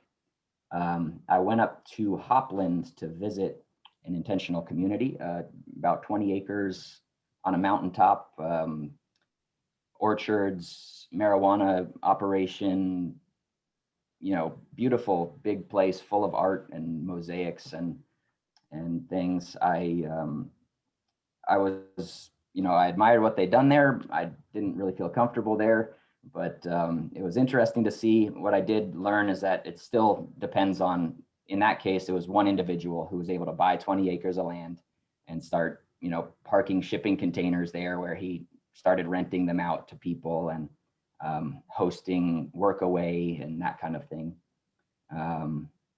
So, you know, a model that still depends on individual ownership of the land. I also talked to Damien, we exchanged emails. I interviewed him briefly about his experience living at 2 Acre Wood in Sebastopol. And it sounds beautiful, a very supportive community, people looking after each other's kids, cooking meals, all kinds of community support. And it does, as Damien explained, it does cost a little more than market rate. So that, again, starts to sound probably not accessible to many people. And so I wanted to dig a little deeper and figure out what are the structures that could actually increase the availability, improve access to property, to having one's own home or productive land, you know, for you know, farming or business use of any kind. And started learning about community land trusts. These are a very interesting model for property management, really. I'll just boil it down for the sake of time here. Essentially, they separate the cost of land from the home that sits on the land. The trust owns the land and leases it to an individual who might own a house that sits on the land. And this can help bring the price down because an individual doesn't need to pay for the land themselves. They have a lease, a long-term lease agreement with the trust, and can even pass the home on to their kids, et cetera, et cetera. And these take many forms as well. They're in urban settings, you know, rural settings, impoverished communities, as well as wealthy ones. It really kind of helps insulate residents from the crazy spikes and drops of a real estate market, and protects their stability of their home. I talked to Robin at Common Space Community Land Trust in Sebastopol. They're just getting started. They have one property with 2 families on it, and they're hoping for some grants, which will allow them to expand.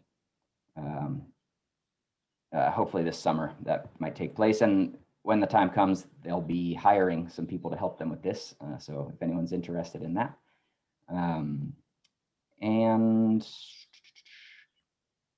on that note, you know, what I really started kind of dreaming of, longing for is a, you know, these things still depend on individual effort to make them happen, depending on grants, depending on, you know, an individual or a group to buy property. But what I'd really love to see would be a society where we agree that, you know, housing is a right and that it's available and that no one can slide into homelessness, if they, unless they actively choose to go live that way. So a model that I really love is the land value tax, which was proposed in the late 1800s. It's also called like a Georgist tax. And essentially it works a lot like a land trust in that it separates the value of the land from the structures that occupy the land. And this allows the collective, the community, the town, county, country to capture the increased property values via taxation and use those again for the common good, rather than having individuals who can take that money wherever that individual is going, China perhaps. So that's the broad strokes of my research, and I'm going to pass it on to Laura.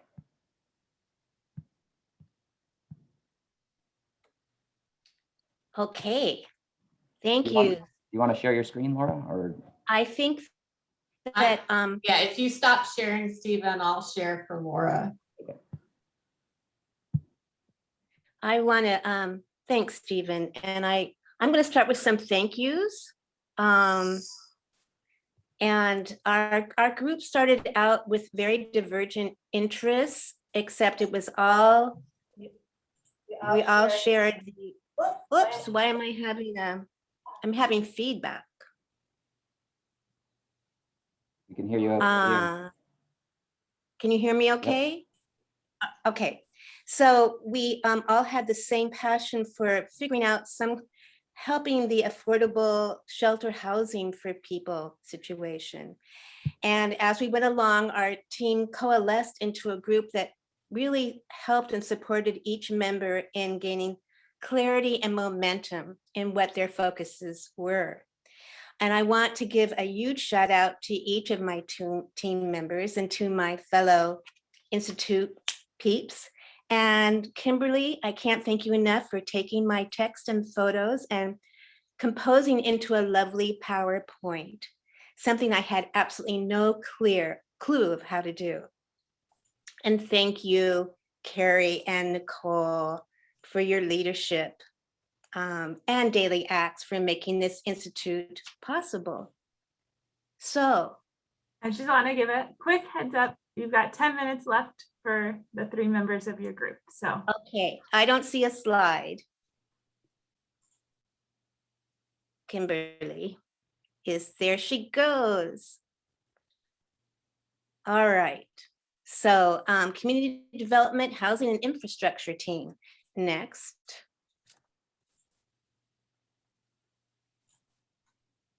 Next slide. Here, I don't know why it's not. There you go, sorry. That's okay, it's pretty colors. All right, so Stephen already said about how might we increase the availability of affordable, low-income, community-oriented, sustainable housing, including tiny home villages for previously unsheltered people in Sonoma County. Next slide. So tiny homes for unsheltered, that has been my passion for so long. I want to read a poem. Dear pavement, the sun used to be the only thing to warm you. Now it's body heat. a mingling of human and rodent and cockroach and tossed quarters. A cheek rests on you, a cheek capable of being kissed by a bishop, a cheek once held in a mother's palm, a cheek that deserves more than prickly pebbled pillow you are. Written by Carl Christian Flores. Next slide. On a single night in January 2020, 466,000 people, about 18 of every 10,000 people in the United States, experienced homelessness across the United States. This represents a 2.2% increase from 2019, and these stats are before COVID. Next slide.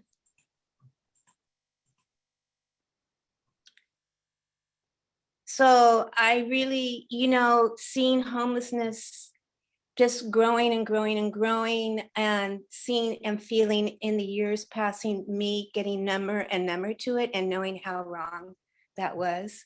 It was hard to look too closely at it because of its overwhelming nature.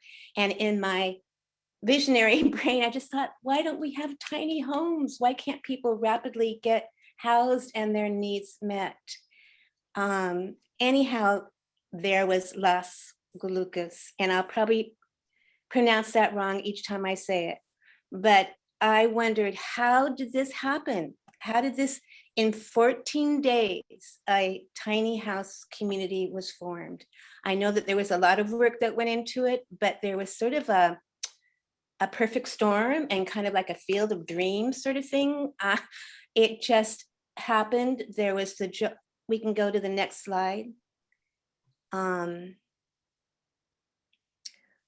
This is from the Kenwood Press. An instant temporary homeless shelter was approved in January 2020. It was designed to house 60 of the approximately 250 people displaced when the largest homeless camp in county history was disbanded. The camp had straddled the Joe Rodata Trail between Santa Rosa and Sebastopol for nearly a mile. 2 weeks after passing an emergency county ordinance, concrete was poured, trailers were connected, fire plans developed, a handbook produced, a shuttle was bought, 23 employees hired, 3 town hall meetings were held, and legal paperwork was developed and processed.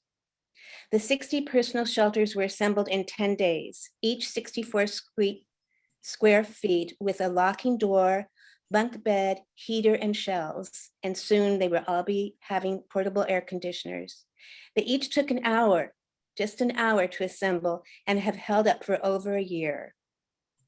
The units are provided to people over 55, according to Jack Tibbetts, who is the executive director of St. Vincent de Paul. And they are given to the most vulnerable people over 65 who have been previously unhoused and were from the Joe Rodata Trail. A factor, so they were given to the people over 55 because of their most vulnerable to cold and lack of heat, a factor that was not lost on the residents of nearby Oakmont, a community designed for and restricted to people over 55. I think it is safe to say that they are pretty pleased with how things are run. Jack and I believe Chris have monthly and bi-weekly meetings with the Oakmont Village Association and also other county departments. There has been no incidences in the last 18 months of existence of the Las Golucas village. So I had a 2.5-hour interview with Chris Graybill, who was so generous in giving me that time. And I asked him, what makes this successful? Some of what he said was, well, it's less expensive to build, it went up quickly, and it got people off the street and the trail quickly. There is community here and not isolation. A social network still exists. Food, medical, and emotional mental services are on site. Portable showers and bathrooms are in place. Wraparound services. Each resident has a caseworker. People's issues are addressed. It's successful because it's a village. So we're talking a lot about relationship. This is it. This is this is about relationship. And people can have their pets. A lot of people wouldn't get off the trail because they couldn't take their dogs. But this appealed to the people who know that their dogs are family. There's 4 dog runs. There's extra storage for people who had more belongings. They have self-locking. Their units are self-locking, so they have privacy. I asked Chris, do you think more tiny homes can be expedited for unhoused people? And he said, well, he believed that from all the calls he was getting from all over California and all over the United States, New York Times was there interviewing, NPR. Yes, he felt like it was a model that's time had come. And just last week, city officials from Windsor, Healdsburg, Cloverdale toured the village, looking at this model as a possibility for their towns. Laura, this is just an incredible example. I just want to give a heads up. You got 2 more folks on your team and a little under 10 minutes. Okay, I'm stopping now. I just want to give thanks to Chris and to the neighbors, the good neighbors around Las Colucas who went with it, and to the people, to the residents of Las Colucas who with their strength and commitment are making this successful. And that's it. Thank you so much. All right. So I'll now present my brief part on the project, and I will keep it brief. So let me get this set up here. All right, there we go. Cool. So for my part of the project, I wanted to focus on housing accessibility. And I came into this project with a completely open mind. I wasn't really sure what to focus on. And so I decided to do a couple of interviews with close friends and families to discuss their housing journey and to better understand what people are looking for when it comes to housing. So in total, I interviewed 4 people. And so what this is, it's an attempt to document people's home search experience. What this is not is, it's not a survey and it's not statistics. This is just documenting an experience here. So let me continue. So how might we make housing more accessible, right? That's kind of what I wanted to focus on there. But to start, the 2 questions I asked were, why are you looking for housing? So to be as open-ended as possible. And what were you looking for in housing? So how were you searching, right? And perhaps unsurprisingly, the most important factor when searching for housing was price. And this was both cost of monthly rent, which was a major concern, but also initial upfront costs that sometimes aren't documented and aren't really, sometimes it's not widely available information. So this includes something like deposits. Some places include initial or first and last month's rent. And other places also have income requirements. So income must be 2 to 3 times higher than rent. And what this ends up becoming is it ends up becoming a major hurdle for getting into certain housing situations, apartments, affordable housing, renting a home. There's a lot of requirements that are really just barriers for a lot of people. Another thing that I learned regarding price was that housing is expensive everywhere. Of the people I was interviewing, many looked, one couple in particular was looking to move due to university. They're going to attend Davis, and they found that housing is very expensive there too, and really the surrounding area. So housing affordability is a crisis here in California and probably nationwide. Another thing I learned from their responses was that location is important, but it's only important in the sense that people use location to rule out certain areas. So sometimes people want to stay out of what they perceive as bad neighborhoods, or they don't want to be too close to a freeway, or they want to remain in the same school district. And so I thought that was pretty interesting, just because, you know, if you're not really in the search for housing, you know, you always think location's super important, but really it's only important in the sense of where people don't want to live, not necessarily where they do want to live. So one final thing that was apparent in all the responses from the interviews was that pets, apartment complexes allowing pets are sometimes hard to find. And if you do have a pet, they charge you more in rent and they charge you more in initial deposit. So this is another barrier. However, people are very attached to their pets and people have workarounds. So what people have to do sometimes is landlords can't impose a fee if the pet is an emotional support animal. So if you can get your therapist to agree that your pet provides any sort of emotional support, then you don't have to pay these extra fees. So moving on to insights.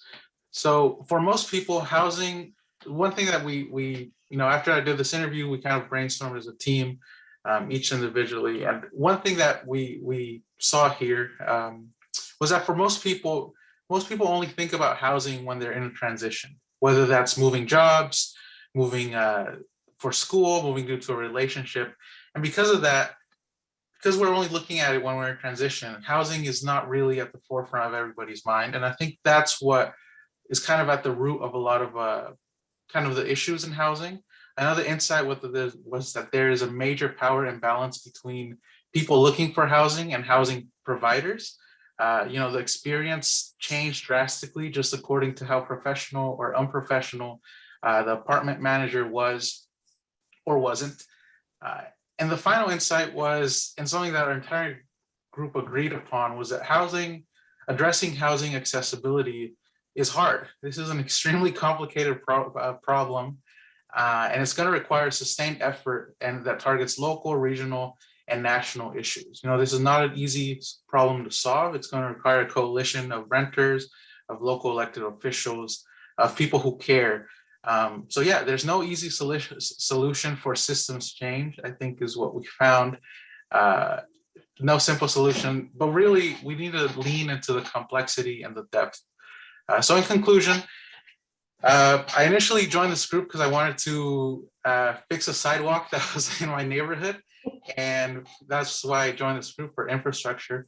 But through this process, I found how important and what a keystone to healthy communities and families housing is. And in that same vein, I would like to announce as well that I am now a Gen H board member. Gen H is a housing advocacy group here in Sonoma County who is really leaning into the complexity and doing their best to fight NIMBYism and to improve our housing situation. So if you're interested, Gen H is currently doing a public will building campaign. So the last thing I want to say here is, how might we do anything right? The first step is always to participate. And so thank you, DailyX, for helping me participate. And that's the end of my section. So thank you.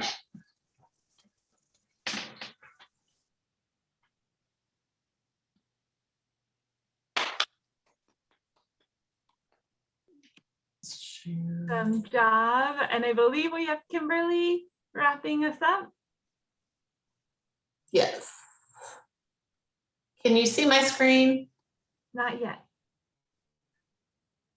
And those are some fantastic insights, Jorge. I appreciate the reflections, synthesizing what you learned. Now? Okay. Yep, all good. Okay, perfect. You've got 5 minutes, Kimberly, so finish us strong.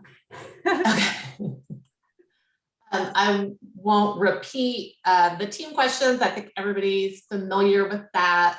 I'm passionate about affordable housing, and what I learned working with my group is that I should share why I'm pro-housing more. I believe housing is a foundation for strong, healthy, equitable, and vibrant communities.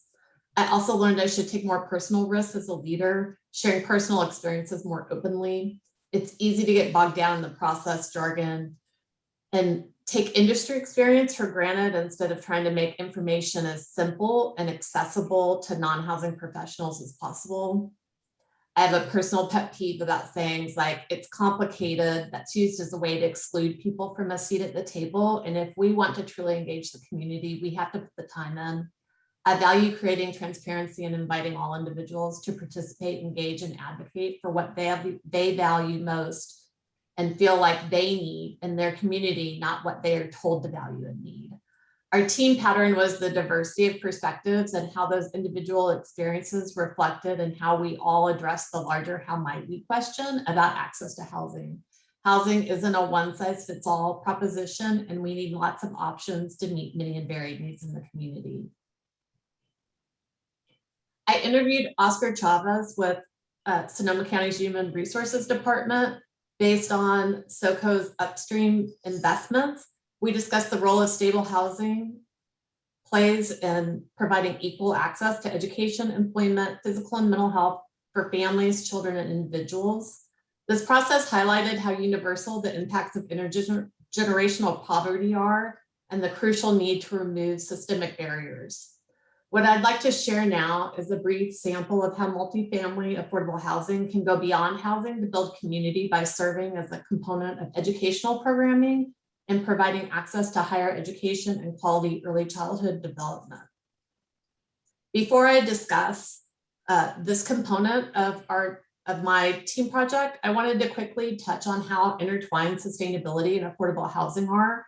I won't read this slide to you, but wanted to emphasize what a natural fit these aligned goals can be in advocating to demand sustainable construction innovations and address community development by creating a sense of place. This is where public policy meets practical application. The replication model I shared with Oscar Chavez is the Family Scholar House program. It's an educational program with a housing component that provides program participants with a full rental subsidy. The reason I selected this as an example of how to increase access is because as a single mother, I had to live with my family for 10 years because I couldn't afford to continue my education and pay rent. Because of the high cost of childcare and medical insurance, I still worked 2 jobs. I took out student loans, but I graduated with a large debt burden and I'm still paying that off at 50.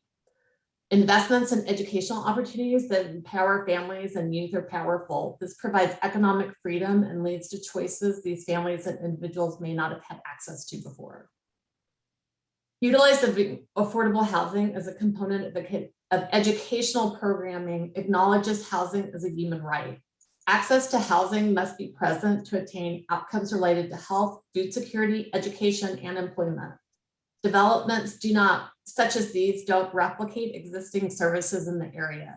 They form partnerships and engage community members, existing service providers, and local educational institutions to provide academic advising, as well as a wide range of family and individual services.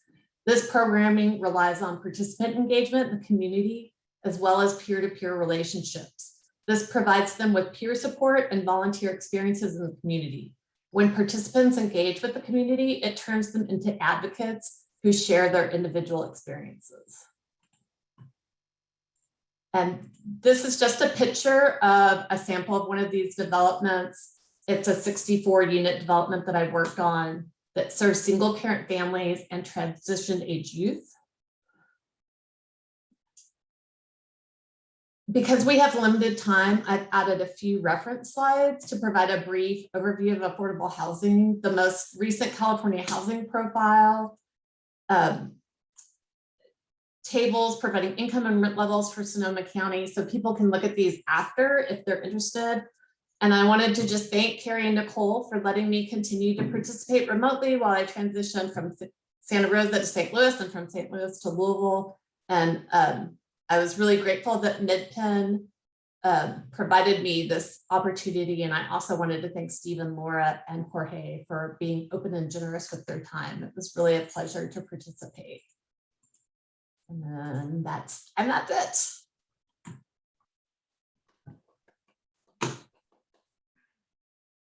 Well, thank you. Well, fantastic job. I know that your group had a lot of divergent interests under the roof of housing. So awesome job finding your own paths and strengths and still weaving it together with commonalities. So everybody has done an incredible job. I think we're all just soaking in the collective wisdom of this group. I feel like we had an entire years of information in this morning. So I will wrap this and do the graduation ceremony in person. I know a few folks aren't able to come in person. Scott, Martha, Kimberly and Tiffany are on my radar. So want to just share enormous gratitude to you and everyone right now. Want to also recognize that our founder, Rick Tice, is here, who is going to be sharing some more words at graduation. We're cutting it short today, but without whom none of this would happen. So Rick, just want to open the floor for you to just say hi to everyone. And you are muted though, but you're not technically muted, but we can't hear you. Not working.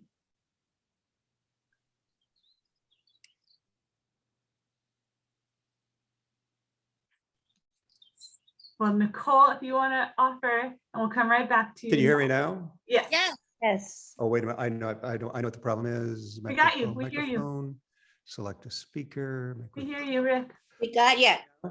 Hear me now? Yeah. Yeah. Okay, good, great. Thank you. First of all, let me be the first to congratulate you. You are all absolutely amazing. And as you carry on your work, you're going to find that the Network of Fellows is an amazing community that is going to provide you with help in unexpected ways and at unexpected times. But right now, as Irma said, everyone loves a party, and I'll see you there. Amazing. So we're sending love to everybody who can't join us in person. I'll connect with you separately to get your diplomas and little gift to you. You'll be there in spirit. And just huge gratitude to everyone for making it through 2020-21 on Zoom, crushing the presentations, and excited for a party this afternoon. And I suggest that we have another gathering sometime in the summer so that everybody can be together. I must see everybody face to face at some point. Absolutely. We are looking at dates for something end of July, early August. So stay tuned. And yeah, Nicole, if you want to offer closing statements. Oh, just profound gratitude. I came to this with an open mind and a desire to learn, and you guys leave me feeling very fulfilled as a community member and very fulfilled as one of your facilitators. I'm extraordinarily proud of all of the work that you've done this year, and exceptionally proud to be able to work with Carrie in this process. So I look forward to celebrating with you all soon. Thank you. All right. Well, we will see most of you in person for our diploma ceremony. And yeah, just feeling so humbled and grateful for everything that you guys did. It was walking into today, it was a little bit of like, we're not sure what this is going to look like. And I'm blown away. So with that, we've got a calendar invite with the address to Kelly's house. If you have any questions about that, call me. And we will gather there probably closer to 2:30 versus 2, since we're pushing over a little bit. Sounds great. Sounds good. Thanks, Kelly. Thank you. Thanks. See you soon. See y'all soon. Thank Safe you. travel. See you this afternoon.